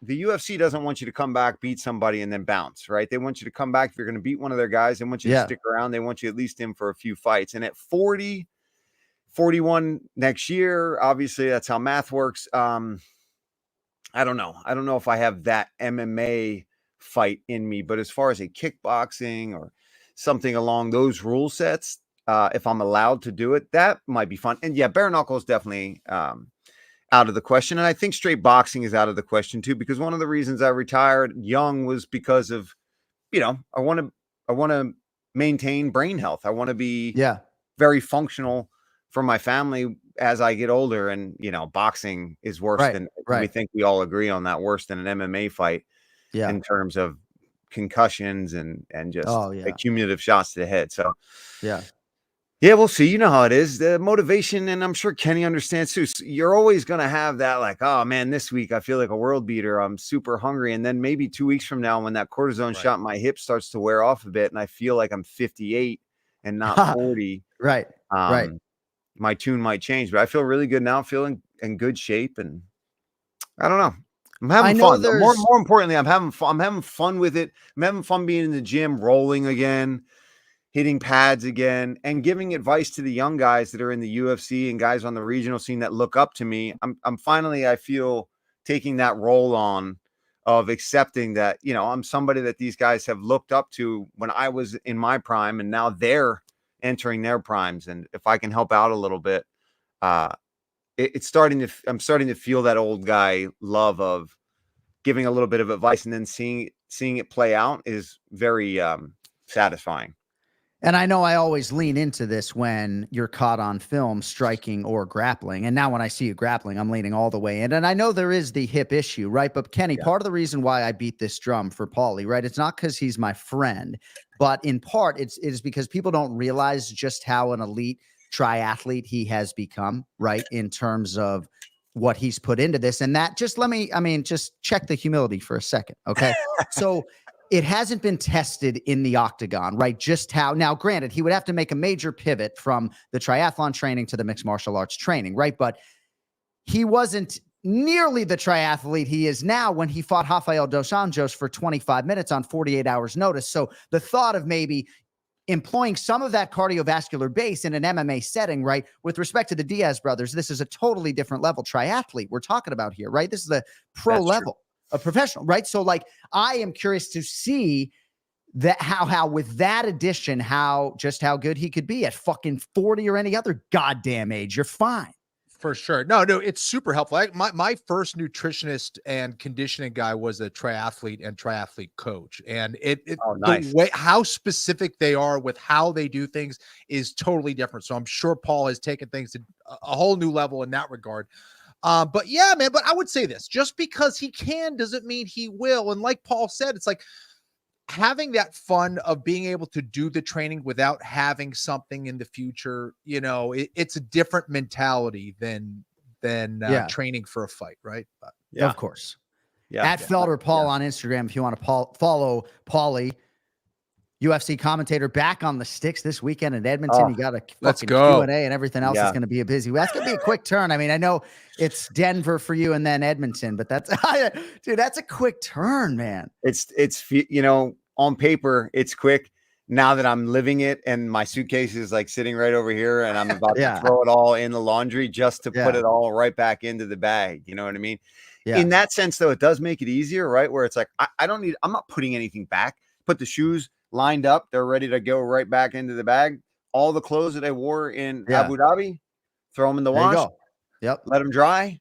Put them back in the bag. There's no thinking about it. Riding my bike a little bit, get a workout in, and off on the road again. But then it's Vegas the following week and MSG the next week. So it doesn't really slow down for a while, but then it does for the holidays. You guys know that, the schedule of the UFC starts to drastically slow, November, December. And then I think in January, there's literally 2 shows. So right. Make that money now while I can. Nice 5-week ripper for Paul Felder before, I got to find somebody to hold pads for me in Edmonton. So we'll put it out on here though. I haven't looked through the full card in detail of who I would know coach wise. There's got to be somebody on that card that's willing to give your boys. Got to be somebody out there if you're listening to the Anik and Florian podcast who can hold pads for or even if anybody knows Felder. In Edmonton a gym or place. I like that. Yeah. So we're live. So that's a good thing. So the next time we have you on, right? Cynthia Calvillo gets fucking prime placement in this Paul Felder studio, by the way. So the next time we have you on, as far as these posters are concerned, here's what we're going to do. And look at the young Dan Hooker. And again, I thought that fight, you won that fight by decision. No. Here's what we're going to do. Next time you come on. So Cynthia Calvillo can stay. But my God, that's some fucking real estate for Ponzinibbio too. I mean, to what does he owe the fucking pleasure? Yeah, that's what we're talking about. No, here's what you're going to do. I'm serious. I know you want Felder Hooker in the center for obvious reasons, but just flip it with the Dillashaw poster. I'm telling you. Because that one gets blocked and then Hooker will be off and then you'll have your face right there where TJ is. You see what I'm saying? Yeah, dude. So next time we have you on, that's your homework, Yep. And I'm going to leave you with this, Paulie, if I could. So I came home to the greatest thing yesterday. So my kids have done jujitsu and they have quit shortly thereafter, just like their fucking dad. Okay. But so I get home yesterday and my daughter Tatum says to me, my friend Mackenzie is joining the wrestling team, the coeducational middle school wrestling team. Both my daughter and her friend tried out for the basketball team and didn't make it, as 6th graders trying out for these 2 middle school basketball. So my daughter joined the fucking wrestling team. And has her first practice today. Wow. That is awesome. What a turn. You didn't expect that, did you? Dude, like now my son is like off the goddamn hook. Like he can still be a pussy and be fine. I don't care. Because she's doing it, so we'll see how it goes. But if anybody has any advice for me as to how to get her to sustain and not quit, I'm all ears. I mean, we'll do full-fledged bribery if we have to. We may have some cauliflower here in the Anik household. I love it. Can you imagine? Oh, man, dude. Dude, I'm showing her fucking give her a couple years. She's gonna be single-legging you, no problem. Dude. She's like strong and she's relentless. So we'll see. Like we were doing pummeling drills this morning. I was showing her Bella Mir. I was showing her Frank Mir's daughter Bella in her Iowa singlet on Instagram. Like, let's go, T. Hey, that's Paul, awesome. Yeah, you're the man. Enjoy Brandon Moreno and Amir Albazi Q&A with Paulie and DC on Friday. We appreciate some time and we'll do more triathlon stuff next time. When is your next race, or are you just sort of not necessarily on the schedule right now? Yeah, I'm not even swimming or running at the moment. I think I'm going to start trying to test running out again while I'm in Edmonton, especially if I can't really get too much other stuff going on. I'll just start doing easy treadmill runs, but I'm doing just a ton of biking right now. Just between today and tomorrow, I'm hoping to get in at least 100 or more miles in 2 days. So trying to get it in while I can while I'm here. And then once I hit a rip of a couple months where the training is more sustained, I'll start swimming. And I'm already qualified for the championships next year. Since I couldn't do them this year, Ironman was nice enough to postpone my championship slots from Kona to Nice, France next year. So nice, dude. If I start to feel good, I think I'm just going to go all in on the championships in France next year. And that's for the full distance. So I might do one race to test out how I feel and do like an Olympic distance, and then just build for that one race and go all in, bring the family. And it's on the French Riviera. So just, spend the weekend there racing, and then spend like 3 or 4 days afterwards. And that's amazing. Yeah.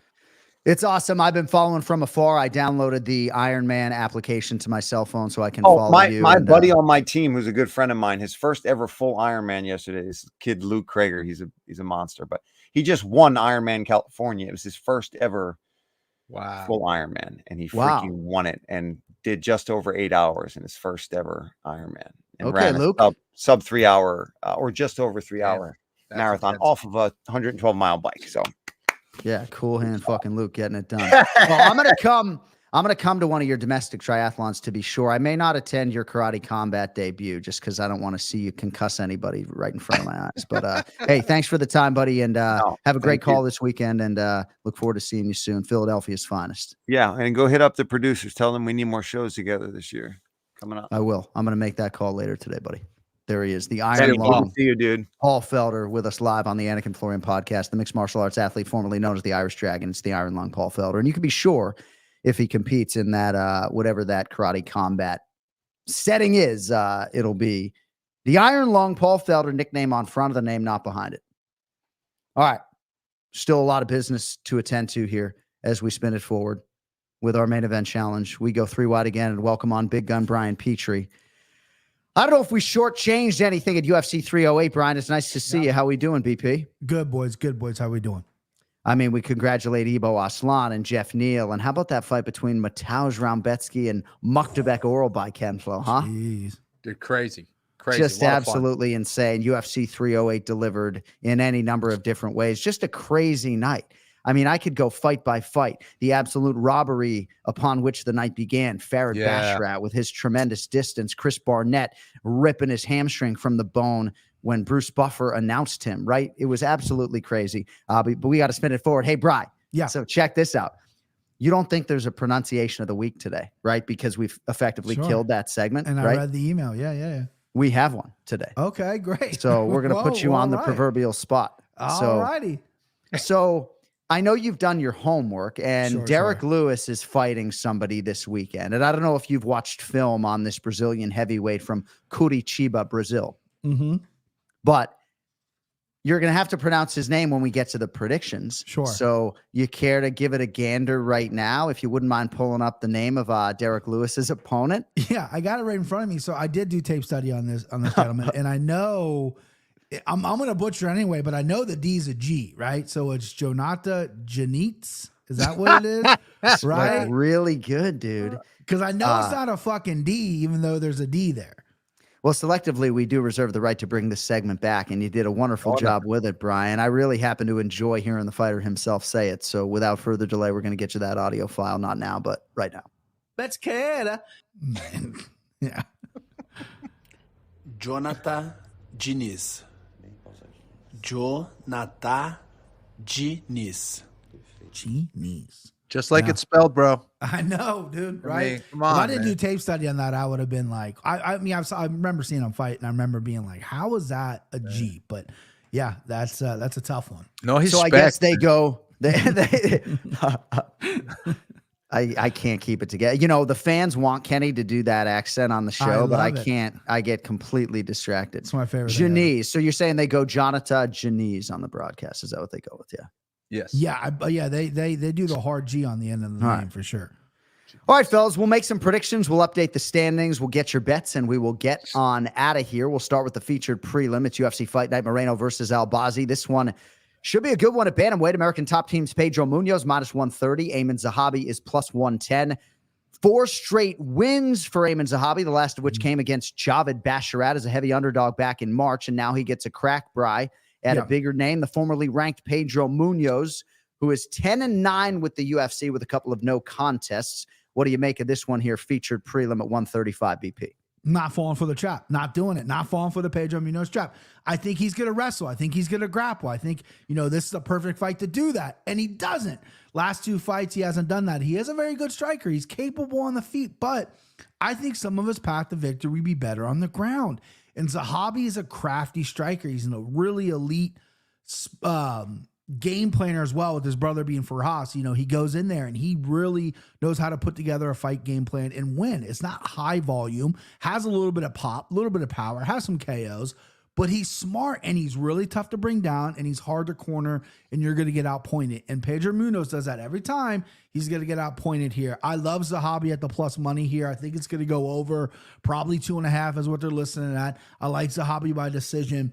I just think Munoz is going to fight with his heart, come out there, maybe throw some leg kicks. But I think Zahabi's just going to take over the fight. I think he's going to outpoint him. I think he's going to win the fight here. Kenny, Pedro Munoz has had some big moments in the UFC. He does have double-digit UFC wins, longevity, staying power, spent a lot of time in the rankings. I don't think he has the UFC record that he would have hoped for, and he's got just 2 wins in his last 9. All of that said, he's the favorite here against Ayman Zahabi, a guy that you know particularly well. What do you have for us on this one? Yeah, I'll say this. I think Munoz has always been very talented. He's dangerous everywhere. Coming from that Brazilian Jiu-Jitsu black belt background and then developing his striking to the level that he did, I always thought he would have a much better record. But I think a lot of those losses has to do with almost his toughness getting in the way of certain things. It's like he'll take the hardest path to victory sometimes, often unnecessarily. So and I don't really see that changing. Some of the decisions he makes during the fights don't make a whole lot of sense to me sometimes. And for that reason, and because I'm biased, Zahabi, Ayman being a former training partner, I like Ayman in this spot a great deal. And I was a little surprised by the odds and, seeing Zahabi as the underdog here against Munoz. I think he can get it done. Like Brian said, I think his wrestling is going to be better. He's not an easy guy to take down, and I think he'll be able to outpoint Munoz throughout 15 minutes. So give me Zahabi. It has been so awesome to see Ayman Zahabi really come into his own and reel off 4 successive wins in the UFC.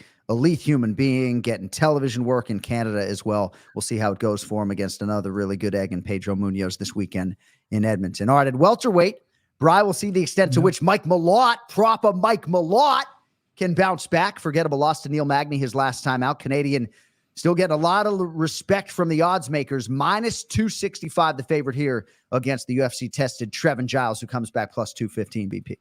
Yeah, Mike Malott, decent nickname. I think he needs to change his nickname to the Canadian Hope, because he's the Canadian Hope right now for anybody getting close to that title. They had a real long run with GSP, and he's one of the greatest, probably Mount Rushmore guy. They need a guy, right? And Mike Malott could be that guy. He got heat checked a little bit against Neil Magny, right? Some people maybe threw the fraud check on him. I don't think so. I think this guy's a very good fighter. I think he got heat checked by Neil Magny. He got Neil Magny'd by Neil Magny. I turn it into a verb. You go in there, you think you're going to run through this guy, and you don't, because it's Neil Magny. Now, Trevin Giles has a little bit of Neil Magny in him, even though he's not Neil Magny. Done with the Neil Magny stuff. So Trevin Giles, listen, this guy fought at 185, and Mike Malott fought as low as, I think, 145, 155. So the size is going to be on Trevin Giles' side. However, they did grapple before. I did watch that grappling match, and Mike Malott was just a step ahead, better, faster, quicker. Didn't get a submission, got the decision win in the grappling side of things. I think Mike Malott, who landed 4 takedowns on Magny, just ran out of gas. He didn't have it. Yeah. If his cardio is on point, I think he's a dangerous striker, and I think he's better on the ground than Trevin Giles. I think Trevin, again, has to use his size, his length in this. He wants to box up Malott. And if Malott's cardio is not on point, we can have an upset here. But I do think, since it's in Canada, he's the Canadian Hope. We're going Mike Malott, and we're going big on him. Let's go. Kenny, imagine opening a fighter meeting with Mike Malott and being like, hey man, like how did it feel to get magnied, or what Yeah. what are your thoughts on Magnied. getting magnied back in January? Yeah. It does work, I think, as a verb. You know, Neil Happens has to a lot of fucking fighters. magnied a lot of Yeah. people. He It's pretty has. good stuff out of you, BP. I'm leaning Thank you. in. So it has been 4 years, Ken Flo, since Trevin Giles' last finish. Interesting matchmaking for him, and I guess I should probably say difficult, right? Prospects like Michael Morales, Gabriel Bonfim, Carlos Prates, who takes part in his first UFC main event next week. We'll see if he gets magnied. Giles 7-6 in the UFC, Kenny, and looking to avoid a third straight loss here against Mike Malott. Your thoughts? Yeah, I mean, Magny is so damn tough. And Malott was really in control for the majority of that fight, in my opinion. And him going for that leg lock, I think, was unnecessary. And because of that, he got beat up, gassed out, and kind of was not with it there late in the third round, allowing Magny back into that fight. So you hope that Malott's going to learn from that. And to me, I thought his striking looked way better. The way that he was kind of measuring his pace and measuring his takedowns and things like that. I thought he was looking pretty good up into that decision to go for the leg. So yeah, Magny did Magny things. And for Giles, I think that this is a guy who I agree with Brian. He's going to have that size advantage. I think for him, he's got to keep this fight on the feet at all costs. He's got to stay off his back and look for Malott on one of those entries to try to catch him coming in. If he's able to do that, I think Giles has the power to maybe get it done. Otherwise, he's going to have to be pretty perfect with his anti-grappling. And I don't really seeing that happen. I really don't see that happening here. I think Malott's the favorite for a reason. And it being in Canada, I think is a good sign as well. So give me Malott here. One time in my life, I want to go to a bar in Boston when Mike Malott is fighting and hear the fans be like, dude, I don't know, man. I like him a lot. Like him a lot. Like him a I don't lot. know. I put so much money on Malott, and now I got to eat at home for like 3 weeks because Magny beat him. At middleweight, Marc-Andre Barrios, the -198 favorite here, taking on Dustin Stoltzfus, +164. Another Canadian showcase here for Power Bar Ken Flo. 5-7 for Marc-Andre with 1 no contest in the UFC. So 5 wins in his 13 UFC starts. Lost a split to Chris Curtis to begin the year. That was UFC 297. And then UFC 303, no judges needed. He was put out quickly there by Joe Pyfer. Stoltzfus on the other side, 2-5 in the UFC after a knockout loss to Bruno Fajeda back in June. Kenny, we'll start with you here. You going Power Bar or Dustin Stoltzfus at 185 pounds? Yeah, listen, I think Stoltzfus, if he's able to get things done with his grappling, he can really pose a lot of problems for MAB here. So it's hard to figure out which way it's going to go because sometimes you see Barrio out there and perform extremely well. And other times it seems like he's not necessarily in there or kind of makes some mistakes in fight. So I think he should be able to pull it off. I'm not going to touch this from a betting standpoint, but I think if Marc-Andre Barrio is able to keep this one on the feet, I think he will find his spot to maybe hurt Stoltzfus. But I think a lot of it has to do with how that fight kind of starts. If Barrio can set the pace early, I think he can win this. But Stoltzfus could get it done with his grappling as well. BP, who do you like, Marc-Andre Barrio or Dustin Stoltzfus? I've been burned by Stoltzfus too many times at that plus money number. You know, this is a guy that dumped Joe Pyfer, broke his arm. I'm like, oh, he's got some good grappling. 2-5 in the UFC since then. You know, I'm on the wrong side of a lot of it. I think Marc-Andre Barrio, listen, this guy's a volume guy. He's tough. He's going to be in there. Take down the fence above average. I love his cardio now that he's training down there in South Florida. And he's just run into two good guys. You know, Chris Curtis outstruck him. You know, it was a very competitive fight. Chris just laying at more volume, and then Joe Pyfer's laying a big right hand. I think those are fights that you can look past, even though you're 0-2. I like Barrio here. I think the line might be a little too high for me to really run to the window and touch for a guy coming off 0-2 and not the youngest guy in the world. But we're in Canada. I love the Canadian fans. I hope the Canadians sweep the board. So I'm not picking against any Canadians. Give me Marc-Andre. See, I'm an American. I never hope the Canadians Dang, sweep the dude, board. they're our brothers from the north. Yeah, I guess. Really?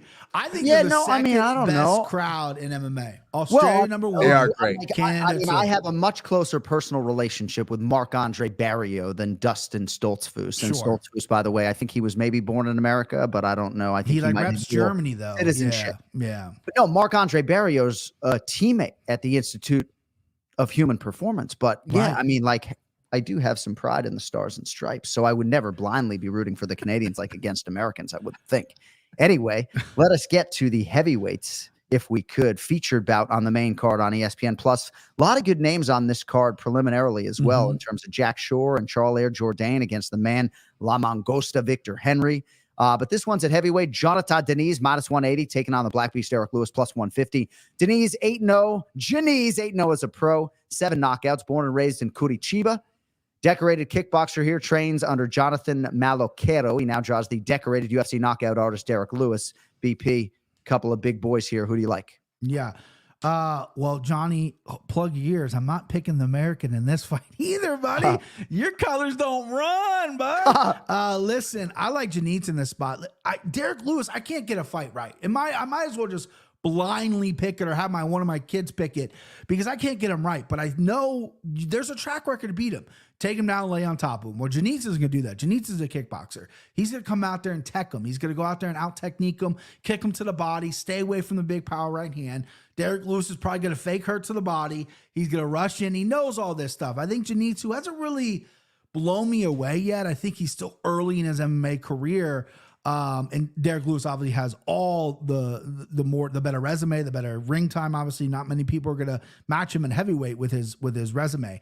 But I like Janitz here. I think Janitz gets it done. Minus 180 is a proper line, I think. Yeah. I think that makes a complete sense for me.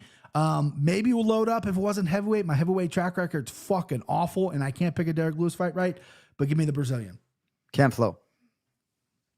This is going to be an interesting fight, man. Jerick Louis, man. Jerick Louis, very good fight, man. Very dangerous, man. Very good strike. Big handy. So for me, man, I'm going to go out there, compete, do my best, and we'll see what happens, man. No, okay. So listen, I think it's going to be an interesting fight. I'm going to go the other way. The heavyweights are tricky. Yeah. Are tricky to pick, man. But I think Janitz, he does get hit a lot. And for Derek Lewis, of course, it only takes one. And this guy, it's hard to figure out when he's going to show up. I also wouldn't be surprised if Jerick Louis decided to look for a takedown here. I check down, man. Check down here against Janitz. Who knows, man? Maybe he does some jiu-jitsu against the Brazilian fight. But I like Derek Lewis here. I think he's got a spot at the knockout. I think he's got a chance at putting Janitz on his back. And Lewis in a striking fight with an underdog against a new-ish fighter in the UFC. Give me Jerick Louis, man. Nicely done, Camflo. Really nicely done. Black Beast has won 2 of 3, 19-10 of the UFC. Got his 15th UFC knockout back in May. Some of those words you say with that accent do sound like Amanda Nunes. I think that's what just gets me there. I hear Renzo Gracie. I hear Renzo. We got to see Renzo actually in Abu Dhabi in the broadcast booth there for a minute. All right, co-main event, women's flyweight ranks. BP will have you lead us off here. Third-ranked Erin Blanchfield, minus 135. Number 5, Thug Rose Namajunas is plus 114. So Blanchfield coming off her second pro loss, first in the UFC, came over 5 rounds to Manon Fior. Perhaps that experience is of value here. This one scheduled for 25 minutes in the co-headliner. Out of the blue corner, of course, the future Hall of Famer, Rose Namajunas, realizing some greatness here in a second division. What do you think about this co-headliner, BP?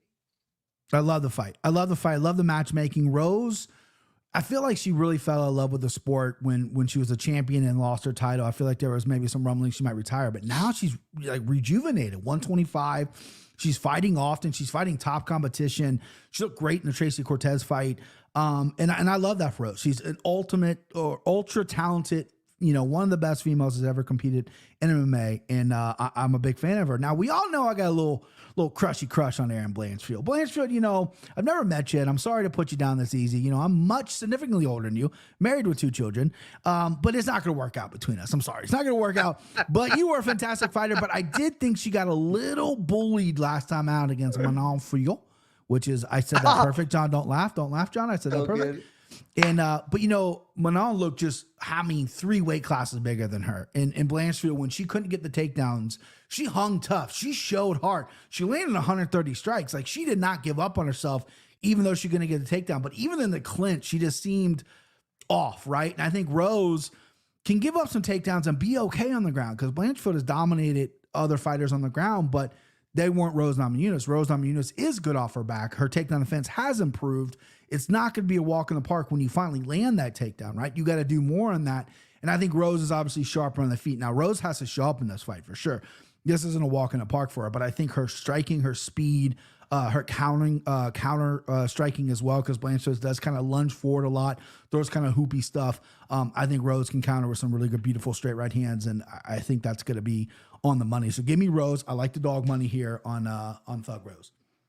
Yeah, I was a little bit surprised, Ken Flo, to see on DraftKings Sportsbook Rose Namajunas entrenched as the underdog here. She's had a huge year, back-to-back main event wins over Amanda Hebos and Tracy Cortez. Your thoughts on her here against Erin cold-blooded Petrie Blanchfield? Yeah, I see a lot of interesting odds on this card, and this is one of them. Certainly, I think Blanchfield is tough. I think she definitely proved her toughness, and she showed that she is dangerous on the ground, no question about it. But I think Namajunas had a pretty good fight last time out against Cortez over the course of 25 minutes, and I think showed that her takedown defense is improving. I don't see Blanchfield having takedowns at the level of someone like Cortez, and I think Cortez stayed quite busy with her striking and things like that as well. And Namajunas has a ton of experience, but as Brian mentioned, it's hard sometimes to figure out what Namajunas is going to be out there. Is she hungry? Is she motivated? What's her headspace like? If she comes in sharp, I think Namajunas wins this pretty handily, actually. I think she keeps this one on the feet and pieces Blanchfield up on the feet. That, for me, is where Blanchfield needs to make her most improvement, is with her striking and her wrestling. And I'm not sure it's going to turn around to be that much of an improvement this time out. If it is, she surprises and she gets it done, and I think she can definitely, get back on her way to the championship run. But I think Namajunas is in a good spot here. Give me Rose. My camera hates this shot, Cody. Feel free to get off at any time. I keep going fucking blurry. Main event, men's flyweight eliminator between the former two-time champ Brandon Moreno, minus 135, and Amir Albazi, plus 130. So the Iraqi Albazi, somewhat the forgotten man in the division here, BP, a little bit, right? He has risen to number 3 in the world and is likely to fight the winner of Alexandre Pantoja and Kai Asakura if he gets the win here. He's 5-0 in the UFC, 17-1 overall, but he hasn't fought since a very close fight against Kai Kara-France, and that was a long time ago. Was supposed to fight Brandon Moreno, neck injury. Now it shall be done, and it feels like it's all in front of Amir Albazi. Brian Petrie, who do you like in the main event? Yeah, I literally thought this was a layup with Brandon Moreno. But however, his last loss against Royval, he's like, it was a semi-retirement. I need a long break. That was back in February. So that kind of throws me pause. Like, where's his mental at? Why is he taking this fight? Was that break long enough, or UFC offered him something he couldn't refuse? Not really sure. So going into that throws me a little pause. And Albazi, this is a heat check. I said that on Mike Malott. He got Neil Magny. That was a heat. This is a heat check on Albazi because I thought he lost to Kai Kara. I rewatched that fight yesterday. Not sure how they saw that for Albazi. However, Albazi, a very talented fighter. Likes to run his mouth a little bit, which I love. Adds a little flavor to this 125er. And you're right. He's next up in title contention since Tatsuya Taira dropped to Royval. I mean, he could fight Royval as well later down the road. This was the toughest fight to pick for sure because I like Brandon Moreno. I think he's a very talented guy. I think he gets better. But the mental side of it kind of worries me a little bit. Is he taking this for a paycheck? Is he taking this because he's a company man? Not sure. Albazi's dangerous on the ground. Couldn't really get takedowns like Kai Kara-France. I think he'll be able to get takedowns on Moreno. They're going to scramble. They're going to have some good battles on the ground with the grappling. And the striking, I think, is kind of a wash. Moreno has some decent striking when it comes to his hands. Good body kicks. But I think Albazi is just going to be a little bit step ahead with the speed as well. I'm going to go Albazi because he's plus 130. I like the number. I like the dog. It's going to be a small play on me for Albazi, in personal. I probably won't play some on our contest, but I like Albazi. Seems as though maybe Brandon Moreno wasn't 100% going into that Mexico City main event against Brandon Royval, accepted the fight nonetheless, maybe some hand issues or something like that. Last win for him came against Davison Figueiredo. That was January of 2023, a night upon which he regained his undisputed title. He's still only 30 years of age, Ken Flo. A lot of people excited to see what Amir Albazi is made of, and he gets a huge main event opportunity against the former champ in front of what should be a raucous Canadian crowd this weekend. Who do you like in the main event, Ken Flo? Big test for both of these guys.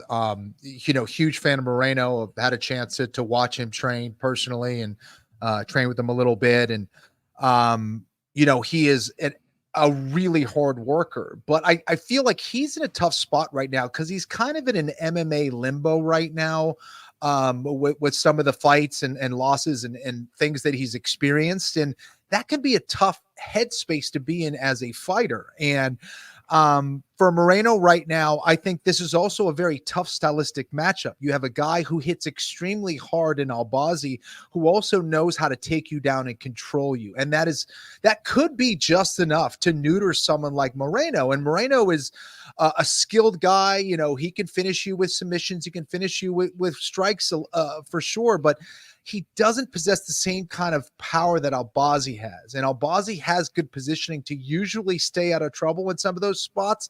And Albazi getting that 5-round experience against a great fighter like Kai Kara-France, despite the result, and I agree with you, Brian, not sure he pulled it off either. It was super, super close. But it gave him experience nonetheless to make the adjustments necessary in big spots like this. And as much of a huge fan of Moreno, I'd love to be surprised in this one. I like Albazi in this spot. And again, this is another underdog pick that I think has value, and there's a few of those on this card. Nicely done, Ken Flo. And every time you use neuter as a verb, it sounds like a swear. I know I've sworn a lot on the program today. I cuss a lot when I'm tired. It kind of is what it is. But when you use neuter, I don't think we've had this conversation the same way. Would you use spay? Yeah. Like, would he drop a fucking spay on you, Brian? Yeah. You know? Yeah. Like, is she trying to spay her opponent? I mean, I don't like neutralize is a verb too. This motherfucker dropping a neuter on us. All right, let me update the standings if I could. UFC 308, Topuria versus Holloway. Team Petrie goes 2-1, hits on Jeff Neal and shot a bullet.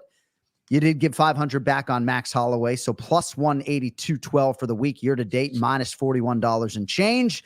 Team Florian goes 4-0. Now, he did have a momentary lapse in judgment on the show, folks. He had a Holloway hedge in there. He quickly reversed course after the show, and he changed that bet and put it on Topuria. So you had $12.50 on Topuria. He was, though, a pretty big favorite. You also had Khamzat Chimaev straight. And then you hit your two $250 parlays. Jeff Neal, Magomed Ankalaev, and Ilia Topuria on one, and then Neal Chimaev and Topuria on the other. So a big week for Ken Flo. Plus 14.40.11 shaves the year-to-date nut down to minus $266.80. Petrie's lead, $225.19. We got a ball game, ladies and gentlemen. Let's go. Close. All right, place your bets. Is brought to you by JohnAnik.com, where you can get 15% off your order with promo code ONEMORESLEEP. Just launched today our Madison Square Garden design for UFC 309. It looks like this. Show it off, Johnny. Let's go. That's dope. I mean, average Joe Romero, average Joe Ott, as they would say in Boston. So good. Outstanding. So you guys have $1,000 to spend here and place your bets. It's UFC Fight Night, Moreno versus Albazi. And Brian Petrie, you have the lead and the board and the mic. Take it away. Keeping it short and sweet here. Oh, Canada. Give me $500 on the Canadian Hope, Mike Malott. Whoa. And then give me $500 on Ayman Zahabi at that juicy plus money. That's it. That's it. Simple and sweet, babe. Quick and painless. Yeah. Ken Flo, who do you have for us? All right. So give me 200 on Zahabi. Give me 200 on Lewis. Give me 100 on Namajunas. Spreading it. And give me 500 on Albazi. Nicely done, Ken Flo. Spreading it around. See what happens. See what happens. All right, we'll see how it goes for you fellas this weekend. And Brian Petrie, before we get you on out of here, I believe you have an individual you would like to shout out. So take it away. Absolutely, Johnny. So a gentleman, a local MMA fighter, Hunter Frazier 1 on MMA, or excuse me, on Instagram, reached out to me, huge fan of the show, and then became a fan of mine. We're Cincinnati guys. He's a little up north. He's trained by Roger Bowling, who I used to train with back in the day. You guys called his fight in the UFC, I believe in Indianapolis, Indiana, against Abel Trujillo as a legal knee, whatever. I know you and Kenny both were there. Anyway, he is fighting a second amateur fight this weekend, Saturday, November 2nd at Make It Rain Hoops in Newport, Kentucky. So if you're from Northern Kentucky, any Kentucky area, Indiana, Cincinnati, come on by. Your boy's going to be in the house supporting. My logo's going to be on his shorts. Very exciting stuff. Hopefully my guy gets the win. He's actually fighting a kid from North Carolina, Kenny, so should be a fun show. All right, let's go, Hunter. Get it done. Get it done, kid. Get it done. We'll shout you out next week if you win. Yeah, if we win. We appreciate the support, of course. Brian Petrie on social media at Brian Petrie MMA. We appreciate it, buddy. Have a good week, and talk to you next Monday. Hits keep on coming. Absolutely, boys. I'll see you. BP. All right, that does it for the Place Your Bet segment, and we got to get on out of here. Thanks to everybody for indulging us live. Replay will be up on all of the right channels, and we're back next Monday. We will look ahead at Carlos Prates and Neil Magny and probably have more on UFC 308 and the brilliance of Ilia Topuria and Khamzat Chimaev. Don't forget, JohnAnik.com, promo code One More Sleep to get 15% off of that new UFC 309 design. Halloween design is out there as well. Ken Flo Wolverine shirt, by the way, that I wore. Did you see me wearing that, by the way, all over television this week? I did not. I did not. Someone told me about it, and then I saw it after the fact. Yeah, so I wore it loud and proud. Dude. So You're if the you man. watch UFC Embedded, my Kenny Florian t-shirt is all over What a that. stud. What a show. stud. All right. Thanks to Paul Felder, Ray Longo, Brian Petrie. Our producer is Cody Merrill. Thanks to Jason Anik running the business behind the scenes. We're back next Monday. Don't forget, remember the show with the welterweight champ, Bilal Muhammad and Jay, coming up Thursday on the Anik and Florian Podcast YouTube channel. With that, for Ken Flom, John Anik. Thanks for watching, for listening. Tell your friends, tell your mom. We'll talk to you next Monday. Until then, see you later.